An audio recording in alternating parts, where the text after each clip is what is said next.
बिस्मिल्लाहिर्रहमानिर्रहीम। इस तरह है कि हम मेडिसिन का सेकंड पेपर स्टार्ट करने लगे।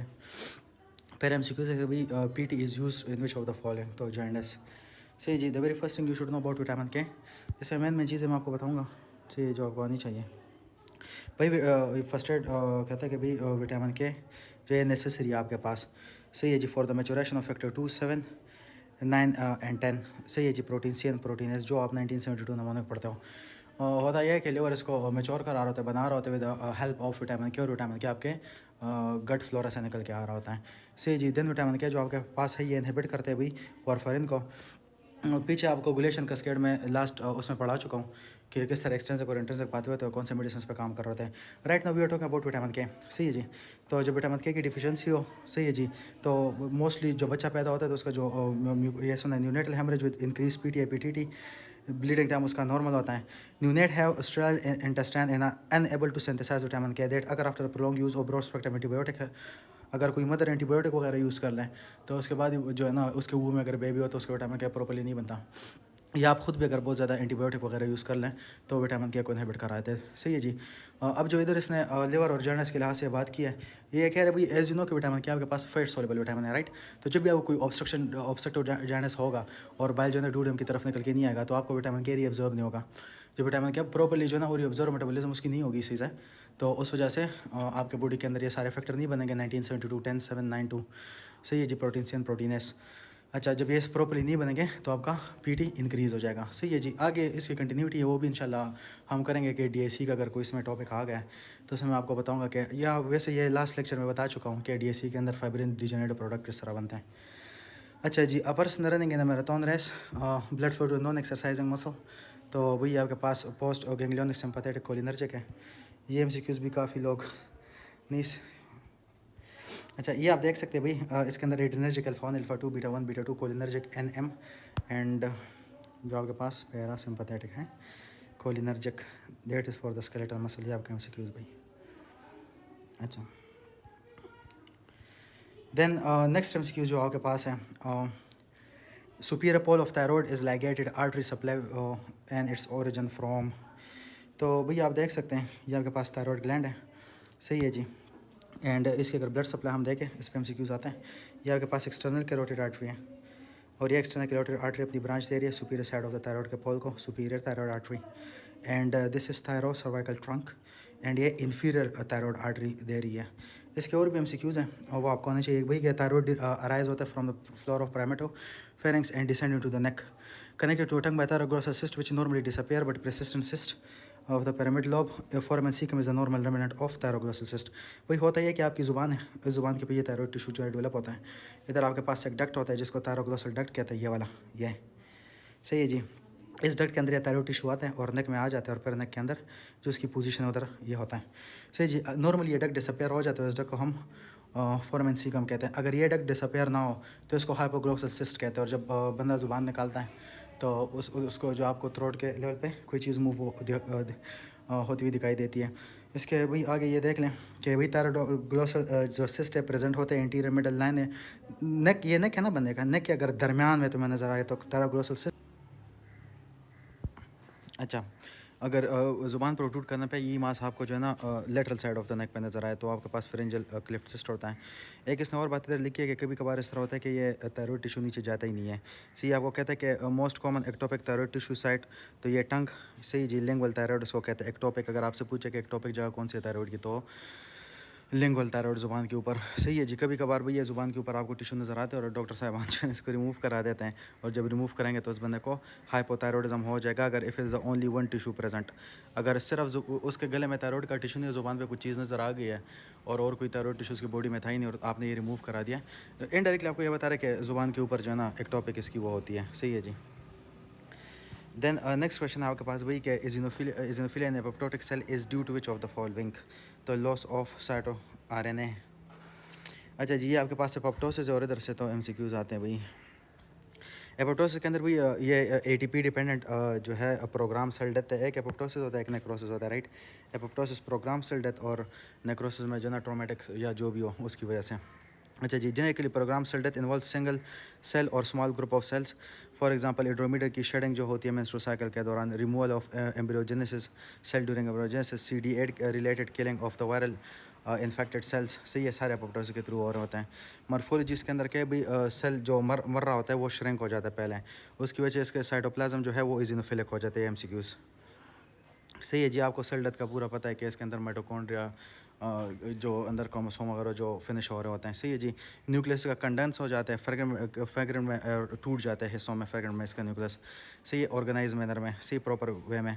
Apoptotic body fall from the cell and remove by the macrophages. और जो जिस चीज़ की एपोप्टोसिस हो जाती है, मैक्रोफेज आके उस चीज़ को साफ़ कर देता है, निकाल देता है। Apoptosis not followed by inflammation. तीसरा MCQs, एपोप्टोसिस में इन्फ्लेमेशन नहीं होती। सही जी। एपोप्टोसिस मीडिएटेड बाय कैस्पेसिस, चौथा MCQs, and that activate pro. और कैस्पेसिस किस चीज़ को एक्टिवेट करते हैं? प्रोटीएस को एक्टिवेट करते हैं और एंडोन्यूक्लियस को एक्टिवेट करते हैं। प्रोटीएस ये क्या करता है? ये साइटोस्केलेटन को तोड़ता है और एंडोन्यूक्लियस तुम्हारे DNA को तोड़ देता है। सही है जी। एपोप्टोसिस P53 सारे MCQs हैं। इसके बाद भाई आपके पास इनमेंटल stenosis where should be the doctor place the steth. तो भाई आपको रीजन्स पता होने चाहिए। इधर एक MCQs बताऊंगा and I think I am not missing this MCQs right. नहीं, हाँ मिस करो ना। Carbonic anhydrase is present in, तो भाई cytoplasm of the red blood cell. सही जी, ये रेड ब्लड सेल है, इसके अंदर कार्बोनिक एनहाइड्रेज आपको नज़र आ रहे हैं। अब ये आपको इससे भी ठीक ठाक MCQs आ जाती है, ये भी बहुत इंपॉर्टेंट टॉपिक है। नॉर्मली आपको यह पता होना चाहिए कि HCO3 70% आपके बॉडी में कार्बन डाइऑक्साइड HCO3 के फॉर्म में घूम रहा है। 21 to 25% कार्बन हीमोग्लोबिन के फॉर्म में घूमता है और 3% ये 5 to 9 लिख के you should not follow this 2.7 value देते हैं 3%। ये जो है ना डिजोल्व फॉर्म में कार्बन डाइऑक्साइड बॉडी में घूम रहा होता है। अच्छा, इधर बहुत इंपॉर्टेंट चीज़ है, ये आपने समझना है। और इधर 2-3 और MCQs आ जाएंगे आपके सामने। ये टिश्यू जब कार्बन डाइऑक्साइड बनाता है तो कार्बन डाइऑक्साइड भाई इसको HB एक्सेप्ट कर देती है। HB के अंदर भी कार्बन डाइऑक्साइड वाटर के साथ मिलता है साइटोप्लाज्म। और कार्बोनिक एनहाइड्रेज एंजाइम जो होता है तुम्हारे MCQs है, इसको H2CO3 बना देता है। H2CO3 पे टूट जाते हैं हाइड्रोजन एंड HCO3 में। HCO3 जो आपके पास है ये बाहर चला जाता है भाई रेड ब्लड सेल से थ्रू क्लोराइड शिफ्ट, क्लोराइड अंदर आता है, HCO3 बाहर चला जाता है। सही है जी। देन आपके पास ये जो हाइड्रोजन है ये क्या करता है? ये HB इसके साथ मिल जाती है। और इंट्रासेलुलर बफर कौन है? HB। Deoxy haemoglobin is greater than haemoglobin. Deoxy haemoglobin क्यों? जब ये HB इधर आती है, इसके ऊपर ऑक्सीजन होते हैं, ये ऑक्सीजन को जो है ना डिलीवर कर देते हैं टिश्यू की तरफ, जिसको आप बोहर इफेक्ट कहते हो। और बोहर इफेक्ट के बाद ये HB हाइड्रोजन के साथ मिल जाती है और उसको बफर कर देती है। अब ये स्टेप आपके पेपड़े में उल्टा हो जाता है, जिसको हिल्डन इफेक्ट कहते हैं। पेपड़े के अंदर भी ये हाइड्रोजन HB जाती है, ये हाइड्रोजन HB से टूट जाता है। HB जो है ना उधर पेपड़े के अंदर ऑक्सीजन को पकड़ता है और ये हाइड्रोजन चला जाता है, इसी H2CO3 के साथ बाइंड हो जाता है, जो आपने टिश्यू के लेवल पे, सेल के लेवल पे बाहर निकाला था ब्लड में। सही है जी। और ये फिर दोबारा क्या बन जाते हैं? H2CO3 बन जाता है। सही है जी। कार्बोनिक एनहाइड्रेज एंजाइम ये प्रोसेस भी करा रहा है और ये वाला प्रोसेस दोनों ये करा रहा है। और देन ये आपके पास कार्बन डाइऑक्साइड और वाटर के फॉर्म में जो है ना टूट जाएगा और कार्बन डाइऑक्साइड बॉडी से बाहर। इधर जब हाइड्रोजन HB से जो है ना जुदा हुआ था पेपड़े के लेवल पे और इसने ऑक्सीजन पकड़ा था, इसको हेल्डन इफेक्ट कहते हैं। सारे MCQs हैं। अच्छा, देन हमारे पास है कि एडमिटर stenosis where should the doctor place the steth for auscultation. तो इधर एक चीज़ आपको बताऊंगा, फॉलो करना ना करना आपकी मर्ज़ी है, लेकिन जो बता रहा हूँ सही बता रहा हूँ। अच्छा, इसको ड्रॉ करते हैं आपने, ये बंदा है सही जी। और ये बंदे का चेस्ट हम ड्रॉ कर देते हैं। ये स्टर्नम है उसका, 1 2 3 4 5। ये फर्स्ट इंटरकोस्टल स्पेस इसको कंसिडर कर लेते हैं, इसको सेकंड करते हैं, इसको थर्ड, ये फोर्थ इंटरकोस्टल स्पेस, ये फिफ्थ इंटरकोस्टल स्पेस है आपके पास। सही है जी। अब इसके अंदर आपको 2-3 चीज़ें इंपॉर्टेंट हैं जो आपके पास राइट साइड है। सही है जी। राइट साइड पे इधर सेकंड इंटरकोस्टल स्पेस पे आपका आयोटिक वॉल है और लेफ़्ट साइड पे पल्मोनरी वॉल है। Left third intercostal space aortic regurgitation आप अस्कल्टेट करते हो। दोबारा बता रहा हूँ, left third intercostal space aortic regurgitation. Aortic wall नहीं, आयोटिक का रिगर्जिटेशन। देन स्टर्नम के नज़दीक फोर्थ इंटरकोस्टल स्पेस में ट्राइकस्पिड वॉल है और फिफ्थ इंटरकोस्टल स्पेस 8 सेंटीमीटर जो है स्टर्नम से या बिलो द निपल या मिड क्लेविकुलर लाइन में आपके पास मिडल वॉल है। इधर आप अस्कल्टेट करते हैं मिडल वॉल को। सही है। अच्छा जी, ये सही मुश्किल है भाई। अच्छा, PDF छोड़ के भेजन।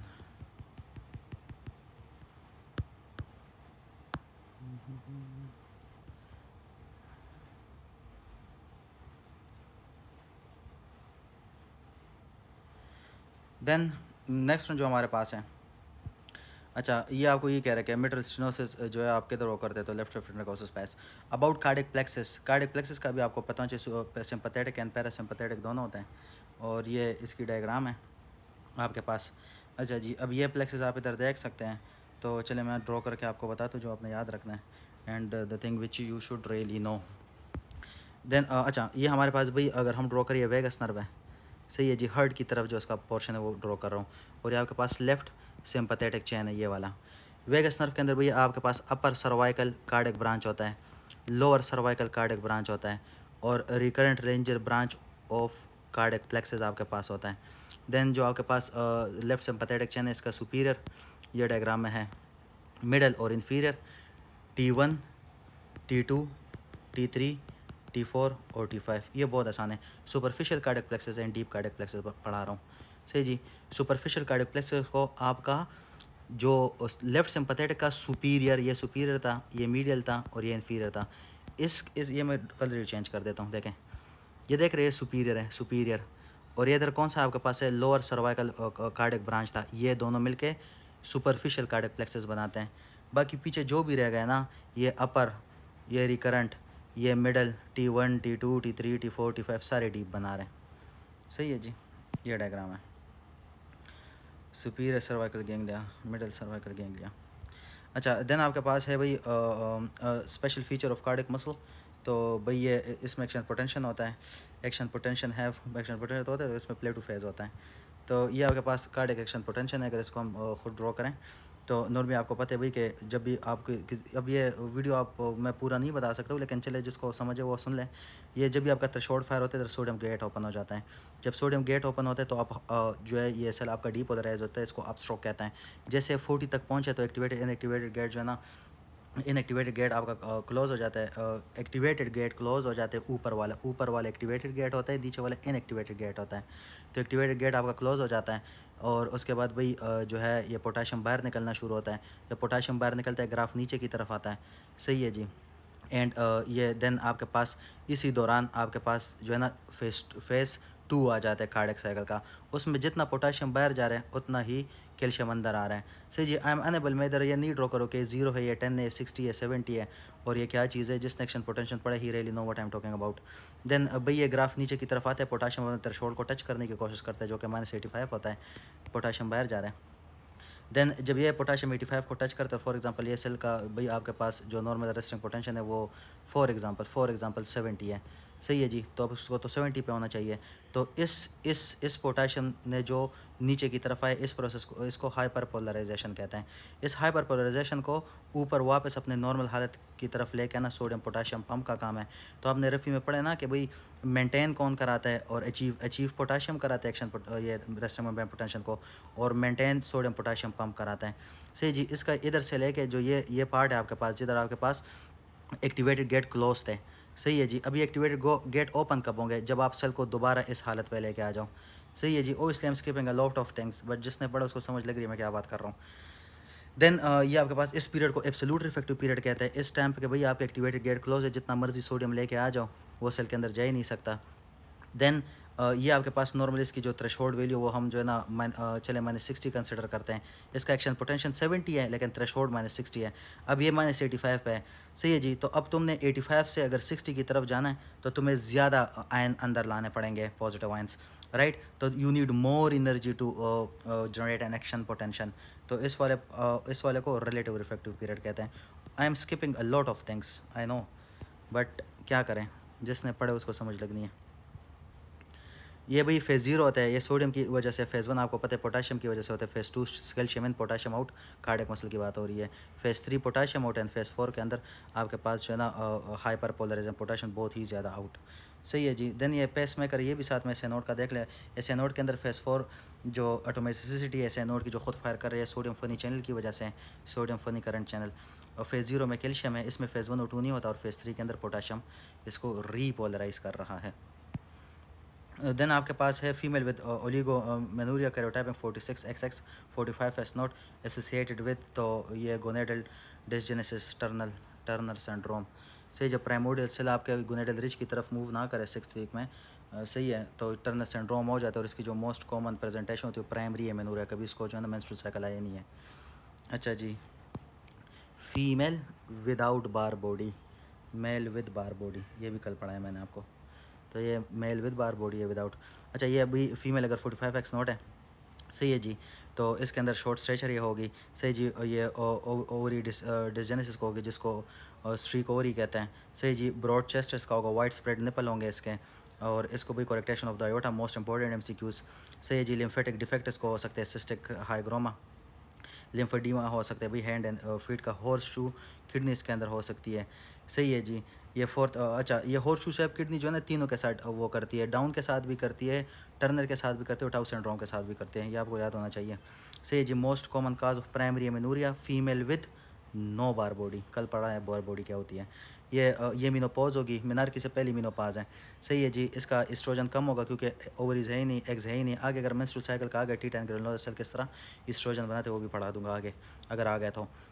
LH और FSH LH इंक्रीज होगा, बार बार ओवरी से कहेगा कि भाई एग निकालो एग निकालो, लेकिन ओवरी तो खाली है, सही जी। इसका एक टाइप है जिसको आप जो है ना मोज़ेक कहते हैं, उसके अंदर भी आपके पास 45x या 46XX मिल रहा होता है, ये भी आपका MCQs है, सही है जी। अच्छा यही है, बाकी इसमें और मैं क्या ही पढ़ाऊँ, अब तो वैसे भी ज़हीन है आपको, ये तो पहले से ही आ रहा था, लेकिन चले मैंने।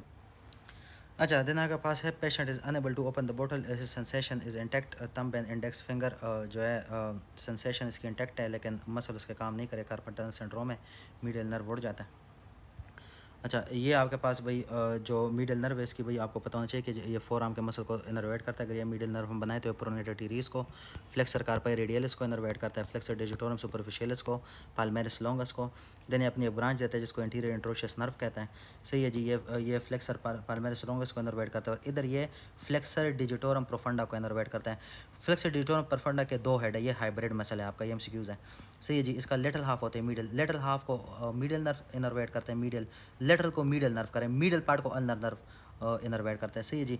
और फिर ये सीधा आपके हैंड के अंदर आ जाता है, और हैंड के अंदर आपके पास तीन मसल, एडेक्टर पॉलिसिस ब्रेविस, सही है जी, ओपनस पॉलिसिस और फ्लेक्सर पॉलिसिस ब्रेविस को ये इनर्वेट करता है, और आपके फर्स्ट एंड सेकंड लम्बरेकर को ये इनर्वेट करता है।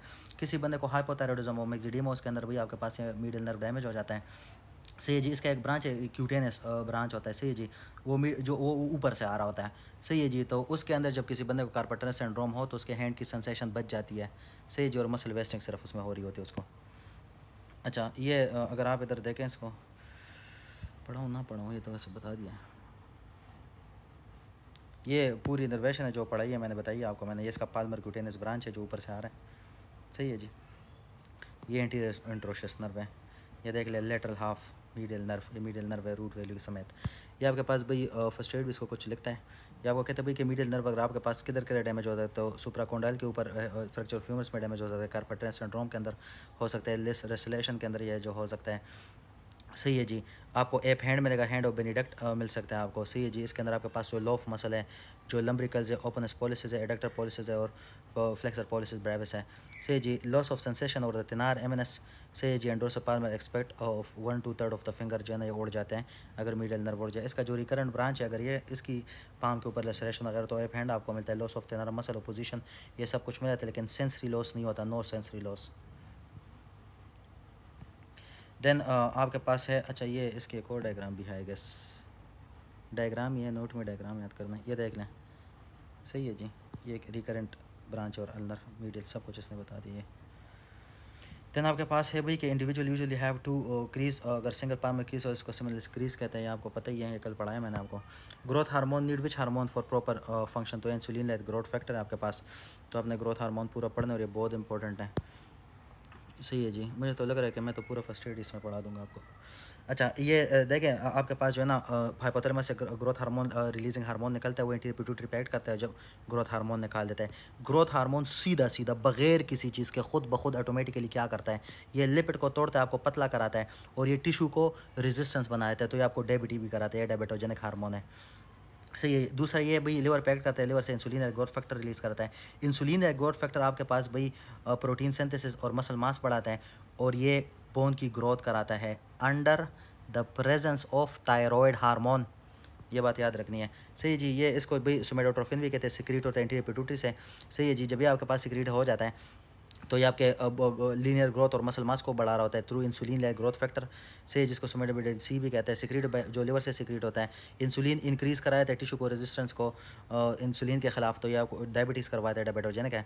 सही जी, ये पसेटाइल फॉर्म में रिलीज़ होता है, और जब आपके हाइपोथैलेमस से GnRH रिलीज़ होता है, तो स्टार्ट में जो बताया इसने वही उधर सारा लिखा है। ये कब इसकी रिलीज़ जो है ना इंक्रीज़ हो जाती है, जब तुम सोए हुए होते हो, तुम्हें हाइपोग्लाइसीमिया हो, तुम्हें स्ट्रेस हो, प्यूबर्टी एंड एक्सरसाइज का हैन नमोनिक है, HEN Hahn.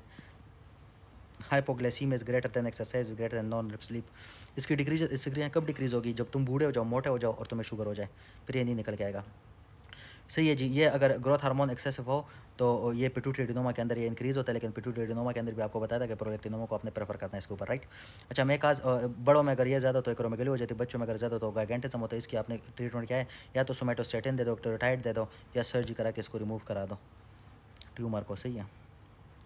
Pituitary adenoma surgery done through approach of तो सेफिनॉइड अप्रोच होता है, sphenoid approach pituitary, this is sphenoid approach. रुक जाओ ये चलो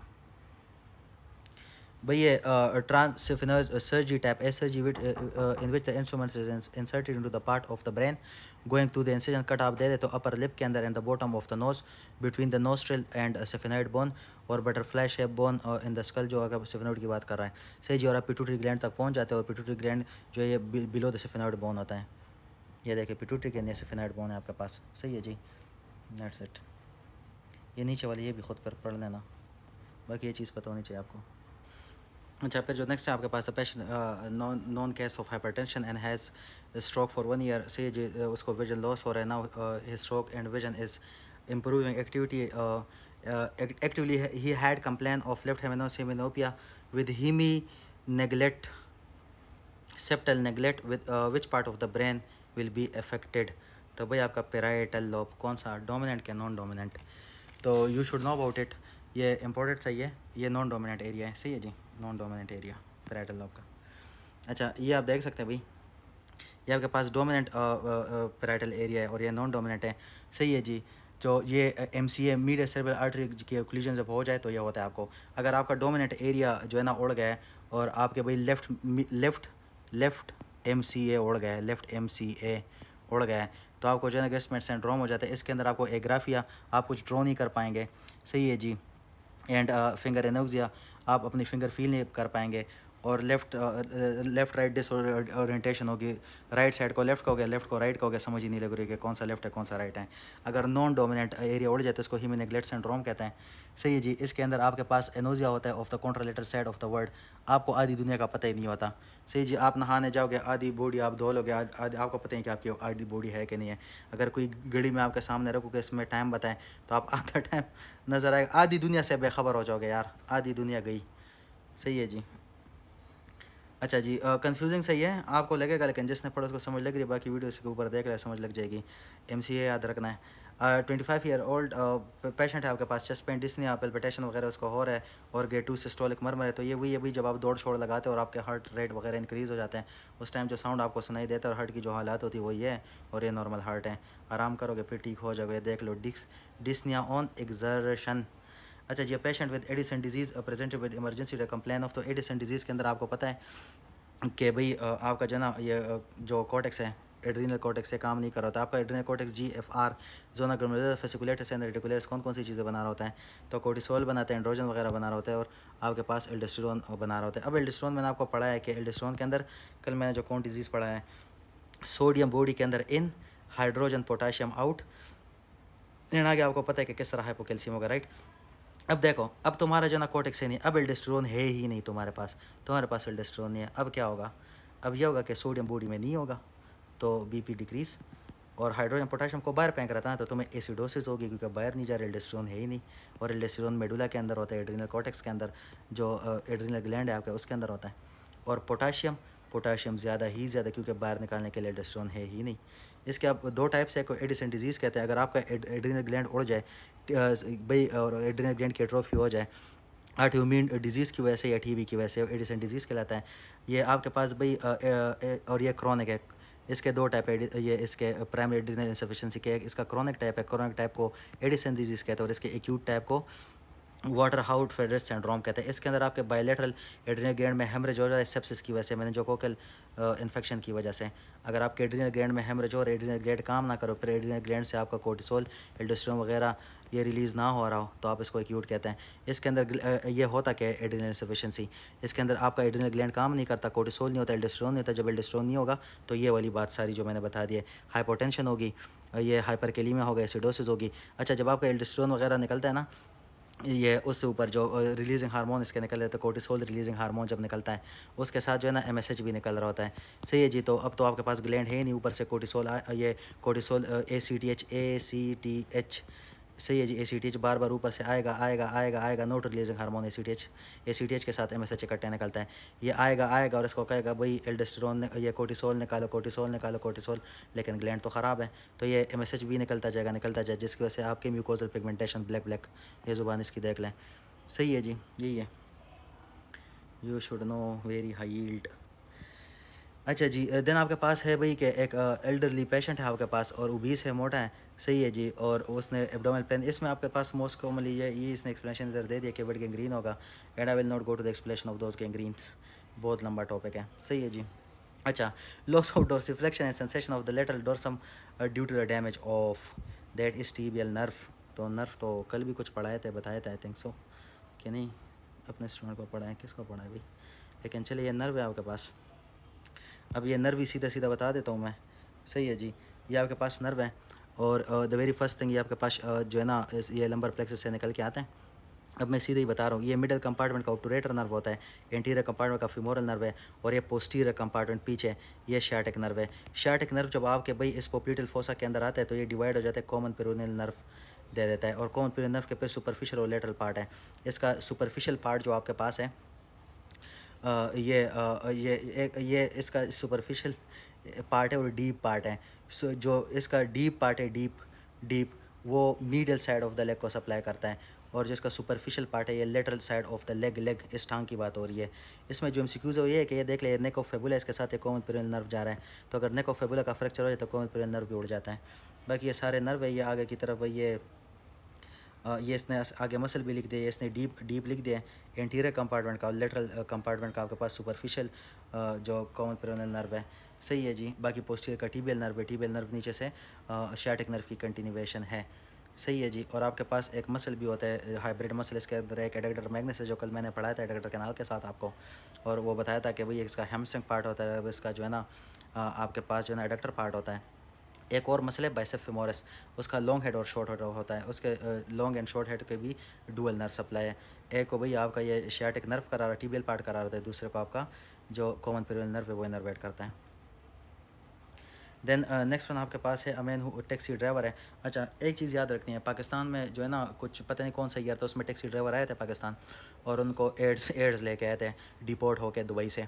तो जब भी ये टैक्सी ड्राइवर की बात करेगा दुबई से आया होगा तो वो एड्स होगा, लेकिन इधर इसने लिम्फेडिनोपैथी लिखी, याद रखना स्प्लिनोमेगेली भी लिख दिया। इन्फेक्शन मोल न्यूक्लियस अगर आगे आगे पढ़ा दूंगा, इन्फेक्शन मोल न्यूक्लियस और आपके पास जो HIV, इन दोनों के अंदर भी आपके पास लिम्फेडिनोपैथी स्प्लिनोमेगेली मिल रही होती है। दोनों में फ़र्क सिर्फ ये है कि जो इन्फेक्शन मोनो न्यूक्लियस है उसको किसिंग डिजीज़ कहते हैं। वो ये जो यंग कॉलेज के लड़के वगैरह लड़के होती है, कपल वगैरह होते हैं, सही जी, तो उनको यह होता है। तो जब भी कहते हैं कि young boys present with lymphadenopathy, वो इन्फेक्शन मोनो न्यूक्लियस होता है। इप्सन बार कॉमन ये कराते हैं, इसके अंदर आप हेट्रोफेल एंटीबॉडी टेस्ट कराते हैं, इस बंदे का खून उठाते हो, शीप के खून के साथ मिक्स कर देते तो शीप का खून पड़ जाता है, तो ये मोनोस्पॉट टेस्ट है। अच्छा, इन्फेक्शन मोनो न्यूक्लियस आपको cytomegalo virus, Ibsen Barr virus दोनों कराते हैं। अगर मोनोस्पॉट टेस्ट इसमें पॉजिटिव है तो इसकी कोज आपके पास इप्सन बार वायरस बन जाती है, और अगर मोनोस्पॉट टेस्ट आपके पास नेगेटिव है तो इसकी कोज साइटोमेगालो वायरस आपके पास बन जाती है। इधर जो चीज़ पढ़ाने की है वो ये है कि अगर बाहर से आए और लिम्फेडिनोपैथी है तो आपके पास HIV है, और अगर यंग बंदा आपका कॉलेज का प्रेजेंट हुआ, इसको फेरेंजाइटिस की हिस्ट्री वो दे रहा है, और इसका जो मोस्ट कॉमन इन्फेक्शन न्यूक्लियस का कैचिंग पॉइंट है वो ये है कि बंदे सबसे पहले वो किसिंग करते हैं, थूक वो निकलता है तो उसको फेरेंजाइटिस हो जाता है, उसके बाद स्प्लिनोमेगेली हो जाती है, राइट।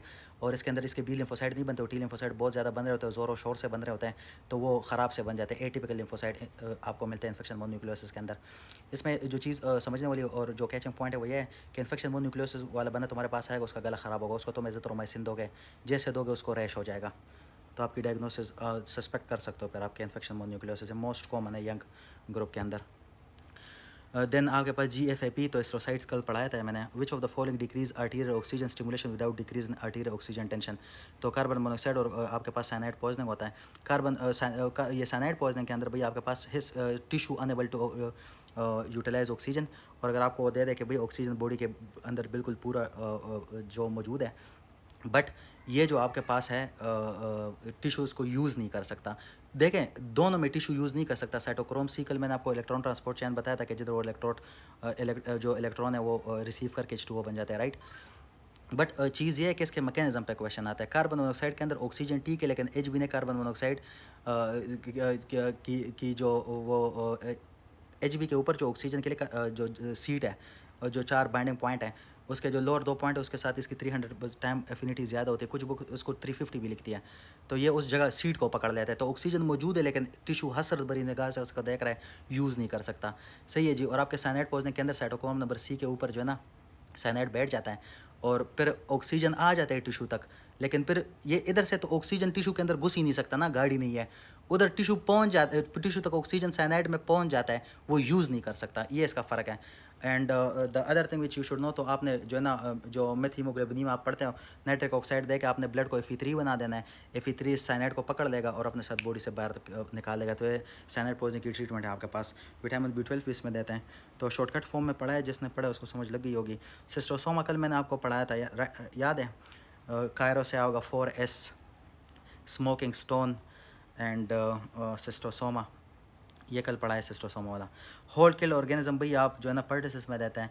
सही है जी। अब इसका लंबा से अगर आगे आ गए तो पूरे मैं आपको वैक्सीन बता दूंगा कि किल्ड कब देना है, वो सारे कब देना है। देन पेशेंट आपके पास प्रेजेंट हुआ है और सेकंड लाइन TB की ड्रग यूज़ कर रहा है और इसको हाइपोथायरॉइडिज्म हो गया, तो इसकी कॉज आपके पास इथोनामाइड है। अच्छा, ये मैंने वैक्सीन का था, बट मैं स्किप कर रहा हूँ इसको, फिर आगे आगे बता दूंगा। ये थेनामाइड है भाई, ये आइसोनेजिड का की तरह एनालॉग है उसका। इसका जो MCQs इधर आपने देखने, तो मोड ऑफ एक्शन इसका आइसोनेजिड ही की तरह है। सही है जी। और ये जो है ना CSF के अंदर वाइट डिस्ट्रीब्यूट हो जाता है। मेटाबॉलिज्म मोस्ट लाइकली लिवर के अंदर होता है to activate and inactivate the metabolites. इसके साइड इफेक्ट क्या भी, ये नोजिया कराता है, वोमिटिंग कराता है, हेपेटोटॉक्सिक है, हाइपोथायरॉइडिज्म कराता है, गैनोकोमेशिया, एलोपेशिया, इम्पोटेंस, NCNS इफेक्ट वगैरह आपको करवा रहा होता है। तो ये सारे इसके साइड इफेक्ट आपको पता होना चाहिए। बाकी ये और ड्रग्स है तो आपको आती है कि आइसोनियाजिड भाई क्या कराते हैं, रिफेम्पासिन, ये सारी चीज़ें आपको पता है, तो ये फिर देख लेना साथ इसके। देन आपके पास है भाई वार्तिन फ्रिक्टी giant cell in severe pneumonia children age which etiology. तो आपके पास मीजल्स है, the most important topic for any medical student. ये भाई आपके पास मीजल वायरस है। सही जी। इसका ये यूजुअली प्रेजेंट होता है, बंदा आपके पास भी उसको फीवर होता है। सही जी। कफ, कोराइजा, कंजक्टिवाइटिस एंड कॉब्लिक स्पॉट। सही जी, ये इसकी टिपिकल प्रेजेंटेशन है। और इसके बाद इसको मैक्यूलर पे पूरा रैश होता है। रैश स्टार्ट होता है भाई हेड एंड नेक से और स्प्रेड हो जाता है डाउनवर्ड ट्रंक की तरफ चला जाता है। इसके अंदर भी आपको लिम्फोडेनाइटिस मिलता है, फ्यूज लिम्फोसाइड आपको मिलता है, जिसको आप फेडरिक जॉइंट सेल्स आप कह रहे होते हो। सही है जी। और इसके अंदर भाई इसकी इसके अंदर जो इसकी सीवियर कॉम्प्लिकेशन है, जिसके MCQs आते हैं, ये सब एक्यूट स्क्लेरोसिस पेनसेफेलाइटिस करा देता है। सही है जी। जिसके अंदर आपके पास पर्सनैलिटी चेंजेस, डेमेंशिया, डिसफंक्शन, और ये मर भी जाता है बंदा। सही जी। इंसेफेलाइटिस कराता है 1/1000 केसेस के अंदर। सही है जी। Few days after rash. Giant cell pneumonia भी करा देता है। देन ये इसका मेन चीज़ है, आपने समझना है थोड़ा सा। Cough, coryza, conjunctivitis, Koplik spot, vitamin A supplement आप अगर देते तो ये रिड्यूस कर देते इसकी मोबिलिटी। सही है जी। ये सुना है, pneumonia is the commonest cause of measle associated with death in children. ये नहीं भूलना, एक ये नहीं भूलना, और एक कॉज ऑफ डेथ या सब एक्यूट स्क्लेरोसिस पेनसेफेलाइटिस है। ये दो इसके बहुत इंपॉर्टेंट MCQs हैं, ये दोनों नहीं भूलने। बाकी भूल जाओ, खैर है। बाकी कैसे भूलोगे, और भी तो MCQs थे सारे। अच्छा जी। देन रिगार्डिंग माइलिनेटेड फाइबर, तो ये आपके पास भाई action potential at inter nodes, node of where. क्या हो रहा है भाई। अच्छा जी। ये भाई आपके पास BRS फिजियोलॉजी है। ये आपको कहते हैं प्रोपोगेशन ऑफ एक्शन पोटेंशियल। तो अगर इन स्प्रेड लोकलाइज, अच्छा अगर इसको मैं डायरेक्टली ड्रॉ करके आपको सीधा समझा दूँ तो बेहतर नहीं होगा। ये आपका नर्व है। सही है जी। ये इसका एक्जोन है। इस एक्जोन के ऊपर कुछ जगह पे माइलिन होता है, कुछ जगह पे नहीं होता, कुछ जगह पे होता है, कुछ जगह पे नहीं होता। आपको ऑल और नन फिनोमेना का भी पता है, और subsequent action potential can summit का भी आपको पता है कि क्या चीज़ें होती हैं, राइट। तो ये जिधर जिधर माइलिन है, इधर ये सोडियम आया, सोडियम इधर आएगा, तो ये पास वाले इधर कोई और चैनल है नहीं, तो ये इस माइलिन शीट के अंदर से चला जाएगा और जिधर ये खाली जगह है ना, इधर सोडियम का चैनल होता है जिसको रोड ऑफ नर्वेयर कहते हैं, ये उसको स्टिमुलेट करेगा। फिर ये इस माइलिन से उड़ता हुआ चला जाएगा आगे। तो आप एक बंदा है वो 1 किलोमीटर का रेस लगा हुआ है भाई, 1 किलोमीटर का रेस है, तुम वॉक करके जा रहे हो और दूसरा बंदा जंप करके जा रहा है, कौन जल्दी पहुंचेगा? ओबियसली जो जंप कर रहा है। तो ये सोडियम इधर से कुछ जगह को माइलिन की वजह से स्किप करते हुए आगे आगे फास्ट पहुंच जाता है और आपका मैसेज जो है ना, वो जो भी इसका खाम है, पेन फाइबर जो पेन का हो, टच जो मर्जी हो, वो मैसेज आपके ब्रेन तक पहुंच जाता है। ये भाई आपको कहते हैं भाई कि ये occur in the spread of local current adjacent area membrane then depolarize. ये तो आगे बता रहे हैं भाई, ये आपको कह रहे हैं कि भाई जो कंडक्शन वेलोसिटी किस चीज़ पे डिपेंड करती है। तो फाइबर साइज अगर इंक्रीज़ हो, जितना मोटा फाइबर हो या उसके ऊपर माइलिन हो, तो माइलिन वाला पढ़ते हैं myelin act as insulator increase the conduction velocity myelin is a bit saltatory conduction, jump पे मारता है, jump jump jump jump jump. सही है जी। और इधर आपके पास जो सोडियम का चैनल है, एक सोडियम चैनल को इसने टच किया है, माइलिन के अंदर से उड़ता हुआ गया है, दूसरे जो है ना सोडियम चैनल को टच करेगा जिसको रोड ऑफ नर्वेयर कहते हैं। सही है जी। और रोड ऑफ नर्वेयर क्या चीज़ है? They are the gap in the myelin sheath. सही है जी। तो ओबियसली उड़ता उड़ता पड़ा है, लेकिन समझ लग जानी चाहिए, वैसे बता सारा दिया। अच्छा जी, drug that increase the lower esophagus sphincter, तो ये आपके पास मेटाक्लोप्रामाइड है। Which of the following tick, तो ये तो कल पढ़ा दिया था कि लेस मेजेंट्री, ये कल पढ़ा दिया है। हाइलिन डिजीज़ जो है ना, हाइलिन डिजीज़ जो है ना आपको न्यूनेटल आरडीएस को कहते हैं, न्यूनेटल आरडीएस को हाइलिन डिजीज़ भी कहते हैं। ये आपके पास भी न्यूनेटल आरडीएस है। Neonatal respiratory distress syndrome, most common cause is respiratory distress of the newborn, also known as hyaline membrane disease because of deposition of the layer of hyaline protein in the peripheral air spaces of the infant. पेपड़े की बात कर रहा है। अच्छा, ये मैं first aid से पढ़ाता हूँ भाई। न्यूनेटल आरडीएस, इसके अंदर भी आपका एक्सरे में ग्राउंड ग्लास अपीयरेंस मिलेगी। सरफेक्टेंट नहीं होता प्री मेच्योर बर्थ की वजह से, सरफेक्टेंट आपको पता है कि कब मेच्योर होता है, राइट। तो ये इंपॉर्टेंट है। ये वजह है जब कोई प्रेग्नेंट लेडी आपके पास आती है तो आप उसको ड्रिप के अंदर जो है ना डेक्सामेथासोन लगा रहे होते हो। सही है, dexamethasone is greater than betamethasone is greater than, अच्छा betamethasone is greater than dexamethasone is greater than hydrocortisone. Betamethasone पहले है। अच्छा, ये इसके अंदर भी इसकी कॉज क्या है? तो ये प्री मेच्योर अगर वक्त से पहले पैदा हो गया, सरफेक्टेंट इसका नहीं बना, पेपर इसका उड़ जाएगा। देन अगर कोई मदर डायबिटिक हो तो डायबिटिक मदर के अंदर बॉडी के अंदर ये इंसुलिन भी ज़्यादा होता है और ये आपके पास ग्लूकोज भी ज़्यादा हो, लेकिन इंसुलिन तो प्लेसेंटा क्रॉस नहीं कर सकता, राइट, लेकिन ग्लूकोज तो कर सकता है। ग्लूकोज जाएगा बच्चे प्लेसेंटा के थ्रू बच्चे के बॉडी के अंदर, बच्चे की बॉडी उसको जो है ना रिएब्जॉर्ब कराने के लिए इंसुलिन रिलीज़ करेगी, लेकिन ग्लूकोज तो बहुत ज़्यादा, तो बच्चे के बॉडी के अंदर इंसुलिन भी बहुत ही ज़्यादा होगा, जिसकी वजह से सरफेक्टेंट इम्पेयर हो जाता है, सरफेक्टेंट प्रॉपर्ली बनता नहीं है, इसलिए बच्चों को न्यूनेटल आरडीएस सिंड्रोम हो जाता है। या अगर कोई बच्चा सी सेक्शन से पैदा हुआ है, देखिए कोर्टिसोल आपको पता है कल पढ़ा है कि एक स्टीरॉयड हार्मोन है, स्टीरॉयड इंपॉर्टेंट है ना सरफेक्टेंट की मैच्योरेशन के लिए, राइट। तो अगर ये विजाइनल डिलीवरी से नहीं होगा तो इसका कोर्टिसोल रिलीज नहीं होगा, इसका सरफेक्टेंट मैच्योर नहीं होगा, तो उस हालत में भी इसको हो सकता है। इसके अंदर इम्यूनोटिक फ्लूइड के अंदर भाई आपको लेसेटेन रेशो स्पेंगोमालिन 2:1 मिलती है, अगर इससे डिक्रीज है तो भैया इसको ARDS है। सही है जी। देन ये इसने एक और एमसीक्यूज आप बता दिया कि आपने एमसीक्यूज पढ़ा है कि एक औरत है और हीली एरिया पे रह रही है तो उसके बच्चे को क्या हो सकता है? तो पीडिया हो सकता है। तो ये इसने एक्स्ट्रा एक एमसीक्यूज डाल के आपको बता दिया है। सही है जी। तो ये आपके पास न्यूनेटल ARDS सिंड्रोम में सरफेक्टेंट नहीं होता। अच्छा, इसको आपने क्या करना है भाई, मदर को स्टीरॉयड लगाना है और बच्चा पैदा हो जाए तो बच्चे को सरफेक्टेंट देना है। देन आपके पास है करेक्ट सीक्वेंस एमरेट, कल पढ़ा चुका हूँ, एमरेट। अच्छा, सल्फर ग्रेन्यूल कंटेनिंग बैक्टीरिया, तो आपके पास एक्टिनो है और एक्टिनो, पहले तो पढ़ो कि नोकार्ड और एक्टिनो इसने क्यों लिखा है, फिर पहले फर्स्ट एड से पढ़ो फिर मैं पढ़ाता हूँ। ये आपके पास नोकार्डिया भाई ये एरोबिक है और एक्टिनो एनारोबिक है आपके पास। ये acid fast weak acid fast है, ये एसिड फास्ट है ही नहीं। सही जी, ये दोनों एक जैसे होते हैं लेकिन इसमें कुछ चेंजेस हैं। ये सॉइल के अंदर होता है और ये अगर कोई भाई ये, अच्छा ये सुनो फिर बताता हूँ। रिप्रोडक्टिव GI कोई ओरल म्यूकोजा के अंदर कोई इन्फेक्ट करता है, इसके अंदर भी आपके पास पल्मोनरी इन्फेक्शन होते हैं, इम्यूनो कंप्रोमाइज़ बंदे को इन्फेक्ट करा रहा होता है। सही है जी। और सेरेब्रल एब्सेसेस वगैरह बना देता है। ये आपके पास IUCD पेशेंट है, इसके सल्फर ग्रेन्यूल होता है जो आपका MCQs है। सही है जी। और ये कोई डेंटल सर्जरी किसी ने की हो, सही है जी, उसके या कोई इसको मैक्सोफेशियल ड्रॉप वगैरह उसके अंदर ड्रेनिंग एब्सेस बनते हैं, इसकी ड्रग ऑफ चॉइस आपके पास पेंसिलिन है और इसके ड्रग ऑफ चॉइस आपके पास सल्फोनामाइड्स हैं। सही है जी। अच्छा, अब एक और चीज़ सुनो, ये इस डायग्राम की तरफ आप देखिए, ये एक्टिनो है, दोनों देख रहे हैं, बंदे एक्टिंग कर रहे हैं। ये पिक्चर है, इसे मैं आपको पढ़ा रहा हूँ। सही जी। तो इसे आपने याद रखना है कि एक्टिनो है। अब आप देख सकते हैं येलो शर्ट वाले का गला इसने दबाया हुआ है, तो ये NO ब्लू हो गया, तो ये एनारोबिक है। इस येलो वाले ने ब्लू वाले को मुक्का मारे तो उसका दांत गिर गया डेंटल ट्रॉमा के बाद। सही है जी। या कोई ओरल प्रोसीजर आप करें तो या ओरल ट्रॉमा के बाद ये आ जाते हैं बॉडी के अंदर, इन्वाइट करते हैं और ड्रेनिंग एब्सेस बनाते हैं, म्यूकोजा के अंदर से घुस के अंदर रेशा बनाते हैं और इस रेशे का सर नहीं होता, तो आपने इसको जो है ना फिर आगे बताते हो कट वगैरह लगाना होता है। सही है, इधर तक एंटीबायोटिक नहीं पहुंच पाती। अच्छा, देन ये आप देख सकते हैं बंदे ने माइक हाथ में पकड़ हुए थे, रोड शेप है, पीछे आपको पर्पल कलर नजर आए तो ये आपके पास ग्राम पॉजिटिव रोड शेप है। पीछे ग्रीन कलर के फिलामेंट नजर आए तो इसके ब्रांचिंग फिलामेंट होता है। सबसे पीछे डायरेक्टर साहब के हाथ में पेंसिल है, तो पेंसिलिन इसकी ड्रग ऑफ चॉइस है। लेकिन कभी कभार ये एब्सेस इतना ज़्यादा होता है कि पेंसिलिन उधर नहीं पहुँच पाए तो आप इसकी सर्जिकल डिब्राइडमेंट करानी होती है। सही है जी, जो इसने एब्सेस बनाया होता है। और येलो येलो ग्रेनूल पीछे नजर आ रहा है, this is known as sulphur granule. जिस जगह पे ये आपको ये ड्रेनिंग एब्सेस होगा और से रेश वगैरह है तो येलो येलो रेश उधर फंस जाएगा, जिसको आप सल्फर ग्रेन्यूल या टेलिकम्पाउंडर ग्रेन्यूल भी कहते हैं। This is nocardia. इस डायग्राम के अंदर आप देख सकते हैं बंदे के हाथ के कार्ड है और बैंगन उस पर बना हुआ है। पीछे बूढ़ी औरत है, एक बिल्ली ने पंजा मारा हुआ है आपके जो वो लगाते हो से जो वेंटिलेशन के लिए जो पाइप लगाते हो और उससे हवा आ रही है, राइट। अच्छा, और नीचे इधर ये गमले के अंदर आपको सॉइल नज़र आ रहा है।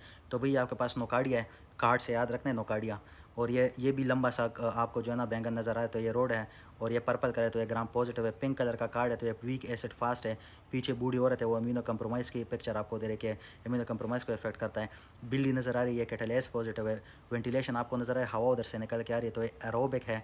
इसके भी ब्रांचिंग फिलामेंट होते हैं। बिल्ली ने पंजा मारा, ये लंग के अंदर कैविटेशन कराते हैं किसके, इम्यूनो कंप्रोमाइज़ के। और नीचे मिट्टी क्यों इसने रखी है। जब आप गार्डनिंग वगैरह करोगे, सोल में उंगलियां मारोगे, सही है, तो आपको ये कुछ नहीं कहते। लेकिन जो बंदा इम्यूनो कंप्रोमाइज़ है तो ये सोल से या डिकैइंग प्लांट, जो प्लांट मर रहे होते हैं उससे ये आता है, उसके अंदर ये होता है और ये आपको इन्फेक्ट रहता है। इसको आप इनहेल करते हो। और लंग के अंदर जो बिल्ली ने पंजा मारे ना, और ये जो वेंटिलेशन वाला पाइप इसने पाड़ दिया, ये लंग के अंदर कैविटेशन कराता है। Easy peasy. इसके बाद भाई आपके पास histoplasmosis most common involve organ, तो ये रेटिकुलर एंडोथेलियम सिस्टम को इन्वॉल्व करता है। ये क्या बताएं, ये आपके पास भाई हिस्टोप्लाज्मोसिस है। सही है जी। ये मैक्रोफेज, ये इसकी पैथोफिजियोलॉजिकल फीचर क्या आपको, मैक्रोफेज फिल्ड विद हिस्टोप्लाज्मा से स्मॉल सेरेब्रल टाइप आपको दिखाई देगा। ये पहले टंग अल्सर वगैरह कराते हैं, स्प्लिनोमेगेली कराते हैं, पेनसाइटोपिनिया कराते हैं, रेथिमा नोडोजम वगैरह आपको करा रहा होता है। सही है जी। देन नोट्स ये चलें, नोट्स ये कि associate with the bed with bird और बेड ड्रॉपिंग। सही जी, ये उससे आपको लग सकता है। सही है जी। डायग्नोसिस आप जो है ना यूरिन के अंदर इसका एंटीजन आपको मिल जाता है। लेकिन रेटिकुलर एंडोथेलियल सिस्टम क्या चीज़ है भाई, ये कुछ मैक्रोफेज जो आपको आने चाहिए। आई लाइक दिस पिक्चर, तो ये मैंने वैसे मेंशन कर दिया, आप इसको देख लें। अब रेटिकुलर एंडोथेलियल सिस्टम क्या होता है भाई, reticular endothelial system is made up of Kupffer cell of the liver के अंदर यह सिस्टम होता है, and reticular cell of the bone marrow. This system defend the body against the hazard substance phagocytosis macrophage वाले। ये reticular endothelial system है। Reticular endothelial system consist of cell descending from the monocyte where are able to perform phagocytosis of the foreign body. Macrophage की बात कर रहे हैं। सही है जी। मटीरियल पर्टिकुलरली 90% ऑफ द 90%, पूरा नहीं, 90% of reticular endothelial system are located in the liver. Reticular endothelial system इसको कहते हैं कि भाई कोई जरासीम अगर आपने इसको किस तरह मैक्रोफेज, न्यूट्रोफिल, ये सारी चीज़ें यूज़ करके उसको खाना है तो हिस्टोप्लाज्मोसिस तुम्हारा वो ही सिस्टम टप करा देता है। अच्छा जी, ये micrognathia is due to defect in the embryo, तो ये first and second brachial arch है। सही है जी। ये आपके पास भाई जो, अच्छा ये कुछ चीज़ एक्स्ट्रा है, ये भी पढ़ाना मैं चाहता था, इसलिए पिक्चर मैंने डाल दिया है। ये आपके पास भाई फ्रिंजल पाउचेज़ है।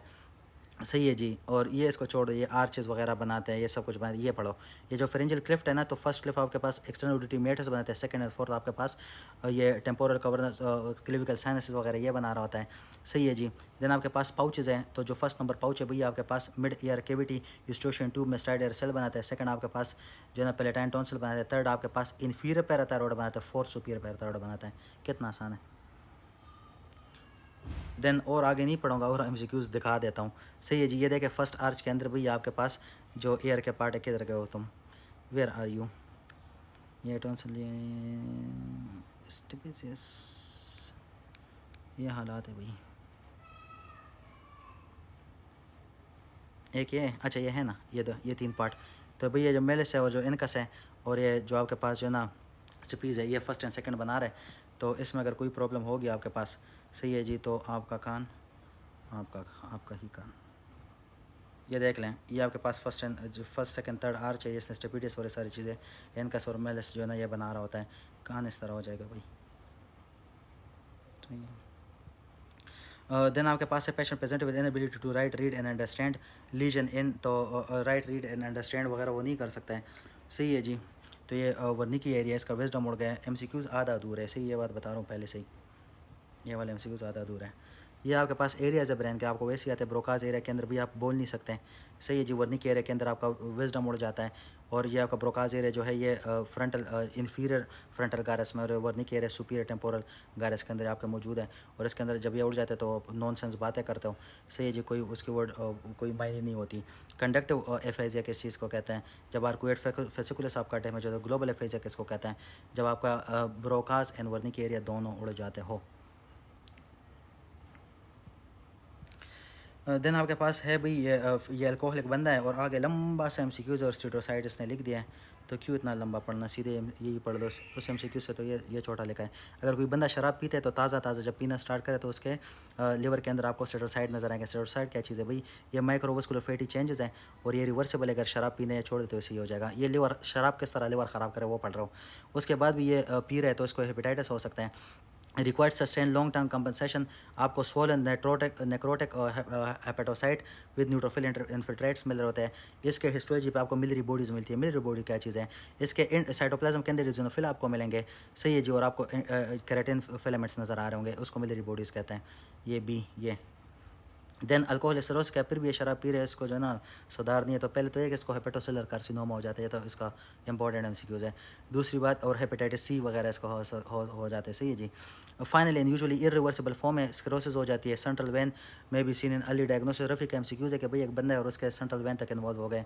जेटी खोल के देखें, जिधर उसने जो ना ये हेपेटाइटिस वगैरह ये सारी चीज़ें बताई हुई है, ये नहीं वो हेपेटिक जो ये कहता है कि फाइब्रोब्लास्ट ग्रोथ फैक्टर रिलीज़ कराता है, उसमें है कि या आगे जो है ना हेपेटाइटिस वाले में लास्ट एमसीक्यू से देख लेना। अच्छा जी, ये इसके अंदर जो है ना regarding nodule surrounded by fibrosis band and ये आपको हिस्टोलॉजी बता रहे हो। Response for chronic liver injury, portal hypertension and stage liver disease हो जाता है। भाई पहले क्या होता है? पहले स्टेरोसाइड का हाइपरप्लेजिया होता है। अगर आप अल्कोहल पीना छोड़ दें तो आप सही हो जाओगे। इसके बाद ये हेपेटाइटिस का, जिसमें अंदर आपको मिलियरी बॉडीज नजर आती है, फिर सिरोसिस हो जाती है, जिसके अंदर पोर्टल हाइपरटेंशन और एंड स्टेज डिजीज़ हो जाता है। बाकी इसने ऊपर हिस्टोलॉजी और साथ में कुछ चीज़ें लिख दी हैं, देख लेना। देन आपके पास है भाई regarding visual track true is, तो ये सारे जो ना लेटर जेनिकुलेट बॉडी में जाते हैं, कल पढ़ा चुका हूँ। ECG of patient show no no no कौन सा वेव? नो ए वेव है। अच्छा, अलर्ट एंड कॉन्शियस है तो बीटा वेव, ए वेव नहीं होगा तो अलर्ट ही होगा। अगर ए वेव हो तो इसने आंखें बंद की हुई होती है। वैसे man standing in the bus, तो भाई ये भी आपको पता होना चाहिए कि बस के अंदर लीनियर जो है ना BUS, बस में यू आता है, लाइन में बस लाइन में जाती है, तो यूट्रिकल है। वर्टिकल एक्सेलरेशन, तो जब लिफ्ट में जाओगे तो अपने सन को आप कहोगे कि आपका सन आपसे जो है ना कुछ मांग रहा है, आपको कह रहा है डैडी मुझे ये जो है ना ये फ्रूट चाट खिला दो। आप सन से कहते हो भाई हम लिफ्ट में है, घर बिल्कुल सामने, मेरे सन वेट करो मैं तुम्हें खिलाता हूँ। तो जब लिफ्ट में अपने सन के साथ जाते हो तो आप उसको कहते हो सन रुक जाओ। तो लिफ्ट में ऊपर जब जाओगे तो सिक्यूल है, और रिंगा रोजेस जो आपके पास है एंगुलर गोल गोल घूमोगे, वीट का कार्डिंग करोगे तो इसके अंदर सेमी सर्कुलर कैनाल्स वगैरह इस एक्सेलरेशन को डिटेक्ट करते हैं। निमोनिक बकवास था लेकिन है मज़े का। अच्छा जी, ये 39 नंबर के अंदर जो है ना बंदे को लंबा किस्सा है और उसने ड्रग खाया है, तो ड्रग इंड्यूस ही है। Transfusion related acute lung injury बहुत बड़ा टॉपिक है, लेकिन मैं मेन चीज़ें बता देता हूँ इसकी।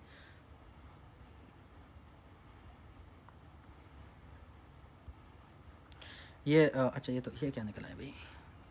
ये क्या है भाई?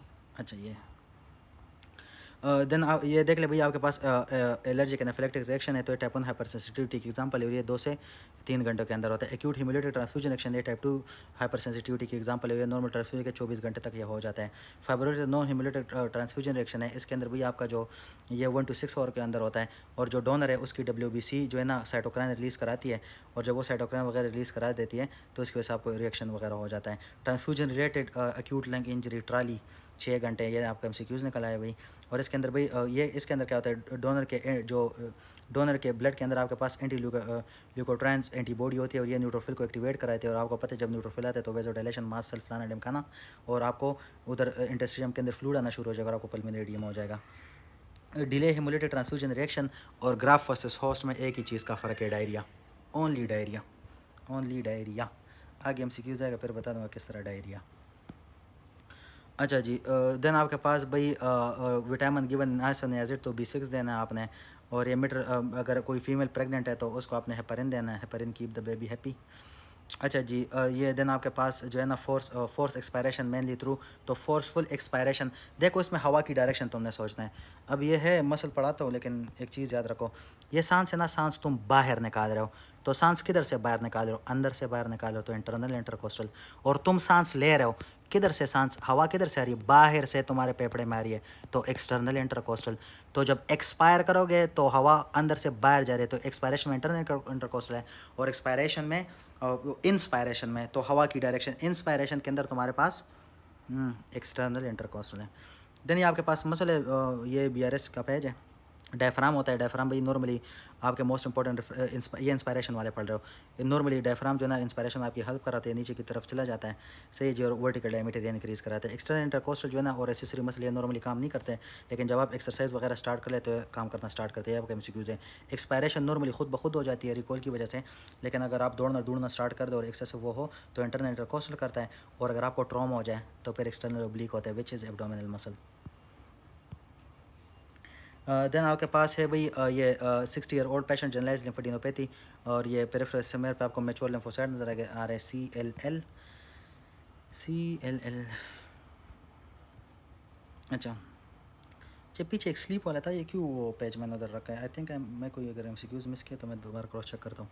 ये CLL है आपके पास भाई, ये 60 साल के बाबों में होता है, ये आपके पास मोस्ट कॉमन, अच्छा मोर देन जो आपके पास 60-year-old है, और ये एडल्ट का भी मोस्ट कॉमन ल्यूकीमिया एडल्ट में भी होता है, CD20-23, और ये CD5 बी सेल न्यूप्लेजिया वगैरह के साथ एसोसिएशन है, एडल्ट के अंदर अगर यह हो तो उसको भी हो जाएगा। ये आपके पास बंदा एसिम्प्टोमेटिक होगा, इसके अंदर आपको स्मग सेल नजर आए। स्मग सेल क्या चीज़ है भाई, ये पेरिफेरल ब्लड सेल पे आपको ऑटोइम्यून हेमोलिटिक स्मग सेल इसमें नजर आते हैं। स्मग सेल आपके पास लिम्फोसाइड है, और पेरिफेरल ब्लड सेल के ऊपर आपको ना हेमोलिसिस नज़र आ रही होती है, सही है जी, यही है। और ये भाई इसका CLL और SSL जो है ना, ये ट्रांसफ़र हो सकता है एग्रेसिव लिम्फोमा में, most commonly diffuse cell lymphoma आपको करा देते हैं, सारे MCQs हैं। स्मग सेल पीछे स्लीप वाला MCQs, हाँ ना, drug of choice of cardiogenic shock, मुझे लगता है मैं आधी चीज़ ही कहा गया हूँ। Autoimmune disease again singer organ, तो ये आपके पास रोमाटाइड आर्थराइटिस है, सही है जी, और ये शॉक का भी इसने नीचे एक्सप्लेनेशन दे दिया, सही किया, मिक्स कर दिया था। सेफेलोस्पोरिन मैकेनिज्म ऑफ एक्शन, कल एक चीज़ आपको बताई थी, ये इसने आंसर इधर लिखा है ना, इनहिबिट ट्रांसपेप्टाइडेज, कल एक चीज़ पढ़ाई थी, ये पढ़ाया था। ये आप देख सकते हैं बैक्टीरिया का सेल वॉल है, सही है जी, ये इस ग्राम पॉजिटिव का, ये इसके अंदर पेप्टाइडोग्लाइकैन होता है जो कि बैकबोन है, ऐसे जी, और ये backbone with peptide side chain cross linking transpeptidase. Simple सी बात है ना कि ये बैक्टीरिया के अंदर आपके पास ट्रांसपेप्टाइडेज होता है, जो इसके सारे मॉलिक्यूल को इकट्ठा करके रखता है। तुम सेफेलोस्पोरिन दोगे ना, तो इसका ट्रांसपेप्टाइडेज तुम ब्लॉक करा दोगे, और ये बैक्टीरिया अपना स्ट्रक्चर जो है ना मेंटेन नहीं कर पाएगा, और ये टूट जाएगा और ये मर जाएगा। कितना आसान है। अच्छा जी, पेशेंट टिंगलिंग सेंसेशन आफ्टर थायरॉइडेक्टमी, तो ये आपके पास भाई टेटनी है, ये भी जल्दी से सुन लो, हाइपोपैराथायरॉयडिज्म। अच्छा जी, ये आपके पास भी हाइपोपैराथायरॉयडिज्म है, ये क्यों हो सकता है भाई, आपने ग्लैंड को इंजरी कर दी, आपने ग्लैंड की तरफ ब्लड सप्लाई बंद कर दी, या आपने सर्जरी के अंदर थायराइड की सर्जरी में इसको उड़ा दिया है, सही है जी। और इसके भाई डिजोर सिंड्रोम भी आपको पता है कि इसके अंदर आपके पास ना थाइमस होता है ना पैराथायरॉयड होता है, थर्ड एंड फोर्थ जो वो उड़ जाते हैं भी पीछे पढ़ा के आ रहा हूँ कि सुपीरियर कौन बनाते हैं इन्फीरियर। फाइनली इसी के भाई टेटनी आपको मिलेगी, हाइपोकैल्सीमिया आपको मिल रहा होगा, हाइपर पैराथायरॉयडिज्म आपको मिल रहा होगा। इसके अंदर चवास्टिक्सान एंड ट्रोजिस्टान पॉजिटिव होता है। चवास्टिक्सान ये कि आप इसके फेशियल नर्व पे जब टैप करोगे तो फ्लक्चुएशन नज़र आ जाएगी, कंट्रैक्शन इसकी हो जाएगी फेशियल मसल की। और ट्रोजिस्टान चीज़ क्या है, जब भाई आप जो है ना occlusion of brachial artery by with BP cuff, जब बीफी कफ लगाओगे तो इसकी ब्रेकल आर्टरी की ओक्लूजन वगैरह हो जाती है, कार्पल स्पेजम हो जाता है, आपका हाथ बाबा जी का टुल्लू बन जाता है। अच्छा जी, इसके बाद भैया आपके पास है primary immune system organ where BNT cell mature, तो ये आपके पास bone marrow and thymus, the most important MCQs, इसमें ऐसे मज़े की चीज़ पढ़ाऊँगा ना। अच्छा, ये आपके पास भाई आपको ये तो इसने बता दिया कि भाई ये बोन मैरो थाइमस के अंदर मैचुरेशन किस तरह होती है, आपने समझना है, सही जी। ये आपको ड्रॉ आप भाई आपके थाइमस के अंदर जो है ना ये इसका जो है ना सुपीरियर कॉर्टेक्स होता है, सबस्केपुलर जोन होता है, सबस्केपुलर जोन होता है, फिर इसका कॉर्टेक्स होता है, फिर इसका मेडुला होता है। सबस्केपुलर जोन के अंदर आफरेंट आर्टरीज के थ्रू आगे MCQs आएगा, ये आपके BNT लिम्फोसाइड अंदर आ जाते हैं, BNT लिम्फोसाइड नहीं, लिम्फोसाइड खाली गंजे लिम्फोसाइड, ये दो चीज़ें आ गई हैं ना तो आपको ये पता है कि कौन सा CD4 है, और ना इसके ऊपर कोई TCR रिसेप्टर होता है, सही है जी। तो इसको डबल नेगेटिव कहते हैं, तो डबल नेगेटिव किधर होते हैं, सबके पोलर जोन, तो ये पहले डबल नेगेटिव होते हैं। डबल नेगेटिव ये होने के बाद भाई ये नीचे आते हैं आपके कॉर्टेक्स के अंदर, और कॉर्टेक्स के अंदर इनके ऊपर TCR भी लगा दिया जाता है, और इनमें से कुछ CD4 बन जाते हैं और कुछ CD8 बन जाते हैं with TCR receptor on it. इधर इनको मिलाया जाता है मैक्रोफेज के MHC1 और MHC2 से, और इनसे वादा लिया जाता है कि भाई जब भी MHC1 या के थ्रू आवाज़ बैक्टीरिया पकड़ा जाएगा तो CD8 तुमने आना है, और जब भी MHC2 हाथ के थ्रू कोई जरासीम पकड़ा जाएगा तो CD4 तुमने आना है। अगर ये इधर इसके साथ हाथ मिला दे और कॉन्ट्रैक्ट कर ले कि हाँ हम आएंगे, तो इनको सेलेक्ट किया जाता है, और जो इधर CD4 CD8 इसके साथ जो है ना इंटरेक्ट ना करे उसकी अपोप्टोसिस करा दी जाती है। This is known as positive selectivity, तो इनकी पॉजिटिव सेलेक्टिविटी हो जाती है, राइट।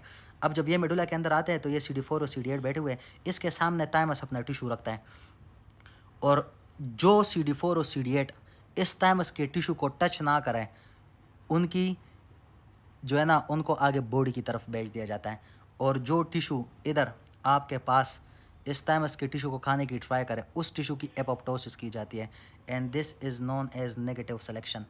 सही जी, तो मेडुला के अंदर नेगेटिव सिलेक्शन होती है।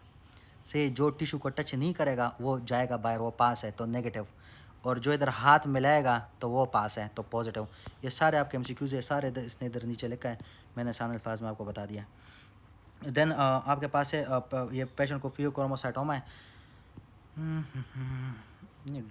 स्क्रीनशॉट, अच्छा जी, फियोक्रोमोसाइटोमा है, और इसके अंदर आपने भाई alpha blocker followed by beta blocker. तो वेरी फर्स्ट थिंग जो आपको पता होना चाहिए कि इसमें आपको एपिसोडिक हाइपरटेंशन मिलती है, पहली चीज़। दूसरी चीज़ ये याद रखनी है कि इसमें पॉलीसाइथीमिया होता है। तीसरी चीज़ ये याद रखनी है कि इसके अंदर जो प्रेशर, पेन, हेडेक वगैरह, पर्सपिरेशन, पल्पिटेशन, ये आते हैं और जाते हैं। सही है जी, टेम्परेरी होते हैं।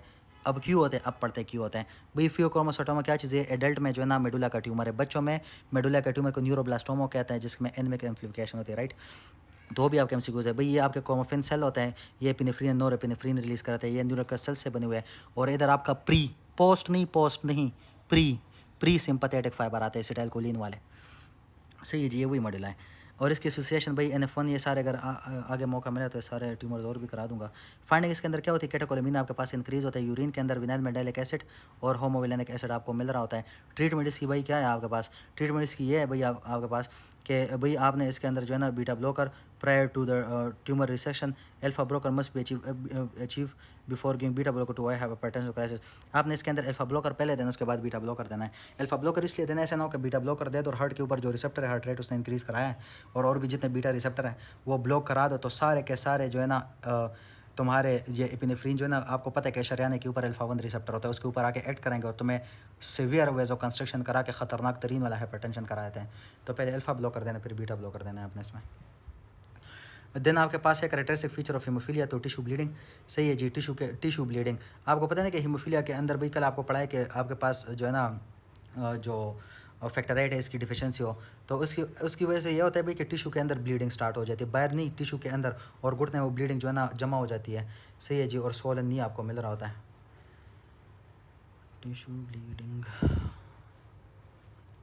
ये हीमोफीलिया ABC है, और ये बाकी आपको पता है कि भाई फैक्टर 8 की अगर आपके पास डिफिशेंसी हो। हेमरेज इन हीमोफीलिया, सही है जी।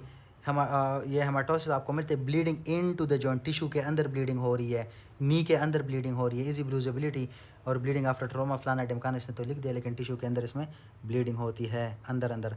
ये घुटना देख रहे हो कितना सूजा हुआ है, इसके अंदर खून है, हमाटोमा बन गया। ये देख लें, ये आपके पास जो है ना पूरा हीमोफीलिया का इसने बता दिया, साथ में इसके देख लेना, मज़ा आएगा आपको।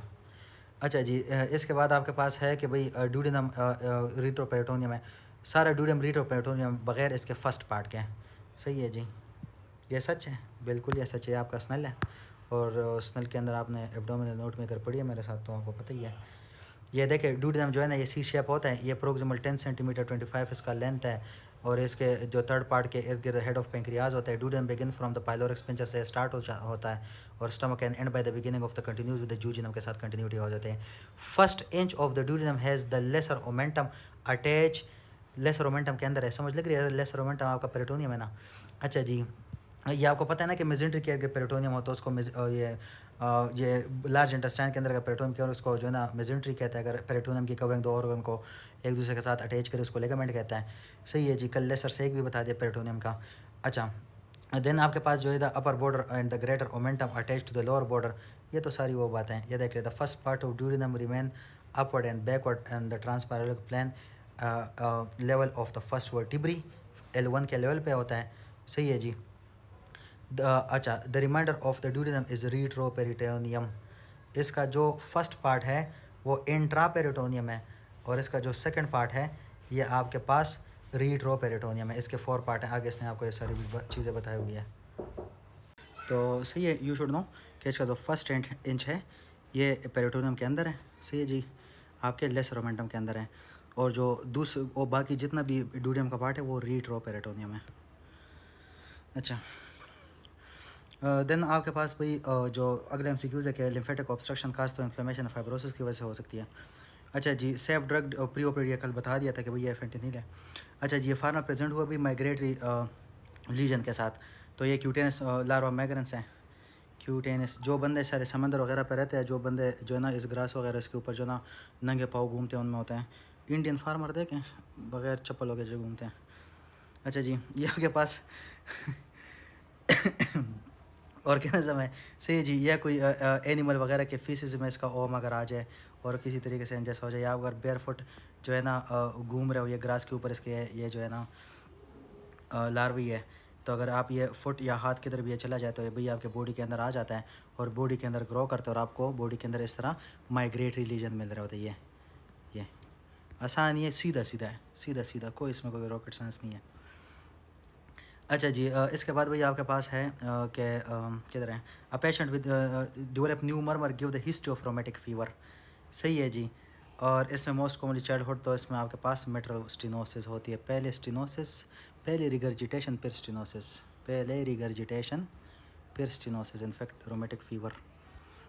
अच्छा, इसको आपने समझना है। ये जो रोमेटिक फीवर आपके पास भैया आपको ग्रुप AB ह्यूमिलेटेड स्ट्रेप्टोकोकाई करार होता है। बाकी वो PDF आपने देखा है, उसके अंदर सारी आपके पास वो है बताई हुआ मैंने आपको। रोमेटिक का नाम ही इसका नेमोनिक है, MAT मेटिक, MAT मेटिक। तो मेटर वॉल पहले, आयोटिक वॉल बाद में, ट्रैकस पड़ा उसके बाद में अर्ली पहले रिगर्जिटेशन होगी वॉल की, फिर स्टेनोसिस होती है। इसके अंदर भाई हिस्टोलॉजी पर एशोफ बॉडीज एंटी शॉक सेल्स आपको नजर आ रहा होता है, और ब्लड के अंदर आपको एंटीस्ट्रेप्टोमाइसिन एंटीबॉडी इंक्रीज मिल रही होती है, और एंटी बीटा डीएनएज टाइटर आपको इंक्रीज मिल रहा है। टाइप 2 हाइपरसेंसिटिविटी की एग्जाम्पल है इसका, जो ओवरिनल फैक्टर है वो जब रिलीज़ होता है तो उसके खिलाफ जो है ना आपकी एंटीबॉडी बन जाती है। और कुछ लोगों में, सब में नहीं, कुछ बच्चों में, कुछ लोगों में जो जरासीम है ना उस ही की तरह उसके हार्ट के वॉल का मायोसिन, एक्टिन मायोसिन तो जानती होगे, मायोसिन उस तरह का होता है। सही है जी, तो इसके अंदर वो एंटीबॉडी फिर उसके हार्ट को भी पहले जरासीम को मारती है, फिर हार्ट को कहा जाती है। सही है जी, antibody of the M protein cross share with self accident often myosin molecule mimicry. इसके अगर ट्रीटमेंट पूछा जाए, प्रोफाइलेक्सिकली पूछा जाए, तो बेंजाइल पेनिसिलिन आपने इसमें देना होता है। और इसकी भी डायग्नोसिस जोन्स क्राइटेरिया आपके पास माइग्रेटरी जोन पेन होता है, न्यूडुलर ये एरिथीमा मार्जिनेटम वगैरह होते हैं, सबक्यूटेनियस न्यूडुल आपको मिल रहे होते हैं, और कोरिया डांसिंग लाइक मूवमेंट। से जी rheumatic fever, I think so मैंने कल पढ़ा नहीं दिया था, चले अगर नहीं पढ़ाया था तो। अच्छा, देन आपके पास भाई नेक्स्ट है कि ventricular filling in the ECG segment. तो ये मेरी यूट्यूब पे वीडियो है 16 मिनट की, पूरे मैंने फिजियोलॉजी कार्डियोवास्कुलर की पढ़ा दिया, आपको मिल जाएगी, वो देख लेना। अब ये देखे भाई P-वैव RTD ये पूरा पढ़ा चुका हूँ, इसलिए मैं जल्दी बता रहा हूँ, पूरा पढ़ा चुका हूँ, ये सब ECG लफ्ज़ बलफ्स PR सब कुछ पढ़ा चुका हूँ। PR सेगमेंट जो है ना AV नोडल डिले को शो करते हैं, QRS कम्प्लेक्स वेंट्रिकुलर डिपोलराइजेशन को, ST सेगमेंट आपके पास जो है ना वेंट्रिकुलर कंट्रैक्शन एंड टैंक को, NT-वैव आपके पास वेंट्रिकुलर रिपोलराइजेशन को, TP इंटरवल आपके पास वेंट्रिकुलर फिलिंग या रिलैक्सेशन को शो करता है ECG के ऊपर। और स्पायरोमीट्री डाउन हो जाते हैं फाइब्रोसिस के अंदर, आसान से ये। अच्छा जी, ये दिन आपके पास है कि H2 ब्लॉकर जो है ना ये आप जुलेंगर एस सिंड्रोम में देते हैं। जुलेंगर एस सिंड्रोम इस चीज़ को कहते हैं कि भाई आपके ड्यूडिनम और स्टमक के लेवल के ऊपर आपके पास भाई कुछ नोड्यूल्स बन जाते हैं जो कि गैस्ट्रिन रिलीज़ कराते हैं। नॉर्मली आपको पता है कि जब आप किसी बंदे को सिगरेटिन दोगे तो वो सिगरेटिन जो है गैस्ट्रिन को इनहिबिट कराता है, लेकिन आप किसी बंदे का जो है ना गैस्ट्रिक एसिड बहुत ज़्यादा और आप उसको सिगरेटिन दे दें और सिगरेटिन देने के बाद भी उसका गैस्ट्रिन इंक्रीज़ हो, आपके पास जुलेंगर एसन सिंड्रोम की डायग्नोसिस बन जाती है। जुलेंगर एसन सिंड्रोम है से जी ये गैस्ट्रिन सिक्रेटिंग ट्यूमर है, ड्यूडेनम और पैंक्रियास के अंदर होता है। एसिड सिक्रेशन रिकरेंट अल्सर, इस बंदे को बार बार अल्सर हो रहा होता है ड्यूडेनम और जूजनम के अंदर। एब्डोमिनल पेन होगा, अल्सर है पेन तो हो गई ना, डायरिया वगैरह इसको हो सकता है। सही है जी, ये पॉजिटिव सेक्रेटिन स्टिमुलेशन टेस्ट जो बताया, गेस्ट्रिन के लेवल इंक्रीज होते हैं अगर आप सेक्रेटिन भी इसको दे दें।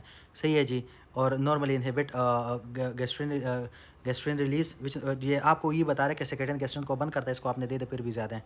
सही जी, और MEN1A मल्टीपल एंडोक्राइन न्यूप्लेजिया 1 के साथ इसकी एसोसिएशन है। MEN 1 A MEN 2 B। Which of the following is use to calculate total body water. तो ये तो रट्टा ही है, हैवी वाटर, लेकिन अब रट्टा ही है, क्या करें।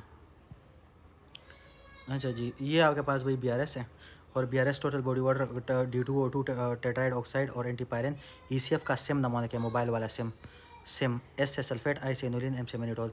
प्लाज्मा रश है 1 ब्लू से, ये आपके पास इंटरस्टिशियम जो है ये आपके पास ECF माइनस प्लाज्मा वॉल्यूम, और ICF जो है टोटल बॉडी वाटर हमारा ECF।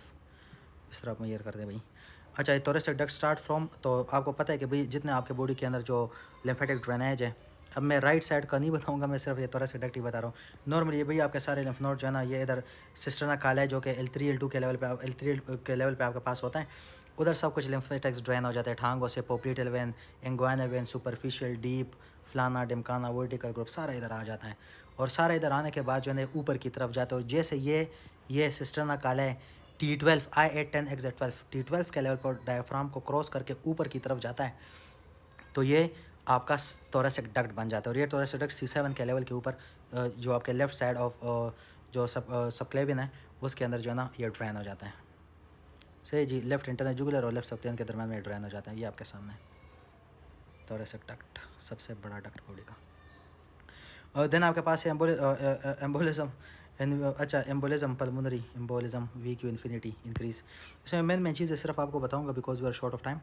ये देख ले, अगर आपके पास कोई एयरवे ऑब्स्ट्रक्शन हो जाए तो इसके अंदर आपके पास VQ की रेशो जो है ना वो 0 हो जाती है, और ये पल्मोनरी एम्बोलिज्म के अंदर ये इन्फिनिटी हो जाती है। एक्सप्लेनेशन तो इसकी ठीक ठाक बड़ी ख़तरनाक और अच्छी वाली है, लेकिन I will skip all those explanations. तो इसमें VQ इन्फिनिटी या इंक्रीज़ आप कह सकते हैं, और उस दूसरे में बिलो नॉर्मल या 0 भी आप कह सकते हैं उसको। सही है जी, अगर ये आगे आ गया तो ये भी पूरा एक्सप्लेन कर लूँगा फिर। अ पेशेंट विद ये ट्रांस ये बंदे को MI हो गए 90 दिन पे क्या नज़र आएगा।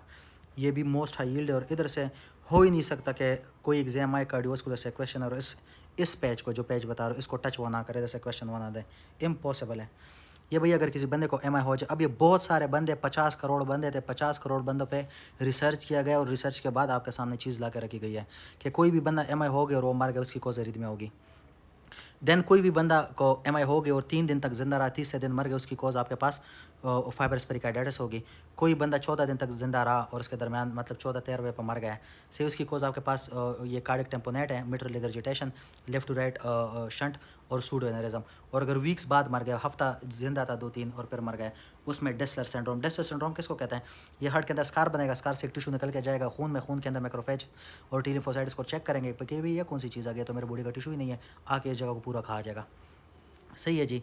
और अगर आप माइक्रोस्कोप के जब मैं कोई किसी को MI हुई मर गया, उसका टिश्यू मैंने उठा के माइक्रोस्कोप के नीचे रख दिया है, तो 1 to 3 डेज़ के अंदर उसके अंदर मुझे जो है ना कोगुलेटेड नेक्रोसिस नजर आएगा, न्यूट्रोफिल नजर आएंगे। 3 to 4 डेज़ के अंदर भाई मुझे मैक्रोफेज नजर आएंगे। सही है जी। एंड 2 ये तो बता दिया ना, ये इसके जो है ना वीक्स में स्कार आपको नज़र आ रहा होगा। इधर से MCQs आएगा पक्का। अच्छा जी, देन आपके पास है, अच्छा ये तो हो गया भाई, इस which of the following transport VMAX। तो VMAX V velocity maximum carrier mediated. अच्छा जी, ये पीछे है लेकिन मैं इधर से पढ़ाऊंगा। भैया के पास सिंपल डिफ्यूजन है, तो ये हाई कंसंट्रेशन से लोअर कंसंट्रेशन की तरफ होता है। फैसिलिटेटेड डिफ्यूजन में इंसुलिन और ग्लूकोज की एग्जांपल है आपके सामने। इंसुलिन ग्लूकोज को फैसिलिटेट करता है, इसके अंदर ATP यूज़ नहीं होती, और ये जो है ना कैरियर मीडिएटेड होता है। और जितने भी ये फैसिलिटेटेड प्राइमरी से काउंटर और जो कोर ट्रांसपोर्ट है, सारे जो है ना कैरियर मीडिएटेड है। लेकिन एक चीज़ ये याद रखनी है कि फैसिलिटेटेड डिफ्यूजन के अंदर ATP यूज़ नहीं होती, और ये भी हाई कंसंट्रेशन से लोअर कंसंट्रेशन की तरफ हो रहा होता है, लेकिन ये बहुत फास्ट है, ये सिंपल से फास्ट है। सही है जी, क्विक है उससे, ये वाली डिफ्यूजन। अच्छा, जब जो चीज़ें कैरियर मीडिएटेड, इनकी ख़ास कोई खुसूसियत होती है। सही है जी, इनकी स्पेसिफिसिटी होती है। सही है जी, हर एक for example D glucose and L glucose जो है ना, ये दोनों एक जैसे नज़र आते हैं, लेकिन D ग्लूकोज का जो कैरियर है वो L को लेके नहीं जाता, क्योंकि वो स्टीरियो स्पेसिफिक है। और अब ये भी आपका अच्छा, और ये आपको कैरियर मीडिएटेड डिफ्यूजन की बात बता रहे हैं। और दूसरा आपको ये बता रहे हैं कि सिंपल डिफ्यूजन के बरक्स है, अगर D और C दोनों तुम रख तो कोई चीज़ रखो तो दोनों इकट्ठे एक टाइम पे डिफ्यूज़ हो जाएंगे, उसको कैरियर की ज़रूरत नहीं है। अब सही है। देन सेचुरेशन किस चीज़ को कहते हैं? भाई तुम्हारे पास एक गाड़ी है, गाड़ी के अंदर 10 बंदे बैठ सकते हैं। अब सोडियम को ले जाने के लिए जो है ना सिर्फ 50 मॉलिक्यूल है। चले ग्लूकोज है, और इंसुलिन की सिर्फ जो है ना आपके पास 10 मॉलिक्यूल्स और 10 ग्लूकोज को लेके जा सकते हैं। तो अगर 10 के 10 तुम उसके ऊपर जो है ना ग्लूकोज बैठा दो, उसके बाद 1 करोड़ ग्लूकोज लेकर जो उसको ले जाने के लिए कोई है ही नहीं, तो ये आपके पास ग्लाइकोसूरियो डायबिटी मिलेट्स का कॉन्सेप्ट बन जाता है। कि नॉर्मली अगर आपका शुगर नॉर्मल लेवल पे हो तो वो रिअब्जॉर्ब होता है, और अगर ना हो तो वो यूरिन में आता है, और आप ग्लाइकोसूरियस को कहते हैं, डायबिटीज मेलिटस का वो है। और ग्लूकोज आपको पता है कि 100 आउट ऑफ 100 आपके पीसीटी के अंदर रिअब्जॉर्ब हो जाता है, और अगर वो रिअब्जर्व उधर ना हो तो इट मीन आपको डायबिटीज मेलिटस है। ट्रांसपोर्ट मैक्सिमम उसका आ जाता है। तो ये बहुत ही डीप कॉन्सेप्ट्स है, बट जिसने पढ़ा उसको समझ लग रही होगी। कंपटीशन किस चीज़ को कहते हैं भाई, ये एक सेल है और इसके ये सेल है, ये सेल है, और इधर एक रिसेप्टर है, कोई भी रिसेप्टर है। इस रिसेप्टर के ऊपर एसिटाइलकोलिन भी काम कर सकता है और गाबा भी काम कर सकता है। ये एक एग्जाम्पल बता रहा हूँ, सही है जी, एग्जाम्पल बता रहा हूँ। इस रिसेप्टर के ऊपर दोनों काम करते हैं। अगर इस पर एसिटाइलकोलिन काम करेगा तो भाई आप मूव करना स्टार्ट कर दोगे, सही है जी। चले आपको झटके लगना, सीजर्स आपको स्टार्ट हो जाएंगे। और गाबा अगर इस पर एक्ट करेगा तो ये काम नहीं करेगा, तो आपको झटके रुक जाएंगे। अब आपके बॉडी के अंदर अगर एसिटाइलकोलिन के लेवल इंक्रीज हो तो आपको झटके लगेंगे, और गाबा के लेवल अगर इंक्रीज हो तो ये रिसेप्टर जो है ना ये बंद रहेगा। तो ये आपको कंपटीशन का बता रहे कि भाई दो चीज़ें, और वो एक चीज़ के जो है ना वो compete करते हैं एक रिसेप्टर पे बैठने के लिए। जिसकी सेचुरेशन ज़्यादा होगी वो जीत जाएगा। यही वजह है कि आप जो डॉक्टर आपको कहते हैं कि मेडिसिन तुमने TDS में लेना है, कि बार बार उसकी जो किसी बंदे को झटके लग रहा है उसको आप गाबा TDS में देते हो। क्यों? क्योंकि आप चाहते हो कि हमेशा इसके बॉडी के अंदर जो है ना गाबा का लेवल इंक्रीज और ये वाला सेल जो है ये इनहिबिटेड रहे, सही है। क्योंकि जब गाबा कम होगा तो एसिटाइलकोलिन आएगा, इसको झटके स्टार्ट हो जाएंगे। ये जस्ट एक एग्जाम्पल थी आपको समझाने के लिए। देन आपके पास जो है HLA-DR4, तो ये रोमाटाइड आर्थराइटिस के साथ, और इसका जो है DA डायबिटीज मेलिटस और एडिसन डिजीज़ के साथ एसोसिएट करता है। HLA-DR4 HLA सही है, यही है, मैंने कोई उसका वो नहीं रखा। देन आपके पास है भाई after trauma to all muscle abdominal chest पे राइज बीनीथ। अब आप जो है ना बंदे को ट्रॉमा हुआ है लेकिन सांस हो ले रहा है, तो C3 C4 ठीक है ना, C3 C4 C5 keep the diaphragm alive. तो बाकी पैरालिसिस है लेकिन सांस ले रहा है, स्टिल ब्रीदिंग, तो C5 से नीचे तुमने इसको वो किया कराया है। देन इसके बाद भी हाइपोथायरॉइडिज्म, लिथियम जो है ना आपको हाइपोथायरॉइडिज्म करा देती है। पेशेंट डिस्ट्रीब्यूट बिटवीन, अच्छा अगर आपके पास भाई below the level of lesion contralateral side पे पेन एंड टेम्परेचर इंटैक्ट हो तो ये आपके पास ब्राउन सेक्वार्ट सिंड्रोम है। और अगर कुछ भी ना हो तो स्पाइनल शॉक है, सेज। और इसके बाद एक्सोनल डिटेक्शन होती है, और आपके जो ना ये इसके दरमियान आपके जो ना टेम्परेरी लॉस ऑफ सेंसेशन होता है। ये अगर आगे MCQs है उधर पूरा समझा दूंगा। स्टैंडर्ड डेविएशन किस चीज़ को कहते हैं? Variability among normal individual which of the following decrease tag level. तो जो जीमो है ये टैग का लेवल डिक्रीज कराता है, और जो फाइब्रोजिल है ये जो है बना बनाया टैग को ही बाहर निकाल देता है, सही है जी। ये आपके पास जियो फाइब्रोजिल है और फाइब्रेट्स हैं, सही है जी। ये आपके पास क्या कराते हैं भाई, ये LDL की एक्टिविटी बढ़ाते हैं। VADL जो है ना वेरी लो डेंसिटी लिपिड को बाहर फेंक देते हैं, और काला माइक्रोन वगैरह की जो है ना ये प्लाज्मा में करते हैं, और इसको जो है लिवर की तरफ लेके चले जाते हैं। तो मेडिसन है। अच्छा जी, इसके बाद आपके पास है कि P-wave is not present in ECG। अगर P-wave नहीं है तो फिर वही मैं कहूँगा मेरी वीडियो देख लो, इसके अंदर आपको पता लग जाए कैसे नोट AV नोट और P-wave क्यों नहीं है, सही है। P-wave नहीं है तो AV नोट के पास करंट है, आपका एट्रिया जो है ना डिपोलराइज ही नहीं हो रहा। ये भी बता दे कि टिश्यू यूज़ नहीं कर सकता, तो कार्बन मोनोऑक्साइड है। और ये अफ्रीकन वोमेन अल्फा फिटोप्रोटीन्स का रेज्ड है, तो इसके अंदर आपके पास एफ्लेटॉक्सिन है। एफ्लेटॉक्सिन वाले भी मैंने ग्रुप में सारा वो आपको हर एक ग्रुप में भेजा हुआ है। ये आपके पास एस्परगिलस है, और ये क्या कराता है, ये अपना टॉक्सिन रिलीज़ करता है सोयाबीन के ऊपर और चिल्ली के ऊपर। उस सोयाबीन को अगर आप डायरेक्टली खा लें, या उसको कोई मुर्गी खाए और उस मुर्गी को आप खा लो, तो आपको एफ्लेटॉक्सिन आप जो है ना डाइट आप खा लेते हो। ये एस्परगिलस का प्री फ्रॉम टॉक्सिन है, और ये आपको हेपेटोसेलुलर कार्सिनोमा कराता है। स्टूडेंट एग्ज़ाम दे रहे हैं और विच एग्जाम स्लाइड एग्जामिन कर रहे हैं, और उससे जो है ना वो कल्चर में बंद जरासीम पकड़ा ही नहीं जा रहा। आगे स्टेप वो क्या करेगा, तो सीरोलॉजी करेगा। Cause of death in arterial acute renal failure, तो सेप्सिस इसकी कॉज है, एक्यूट रीनल फेलियर में कॉज ऑफ डेथ। ये आपको पता है एक्यूट रीनल फेलियर जो आपके पास है प्री रीनल हो सकता है, intrinsic renal and post renal हो सकता है।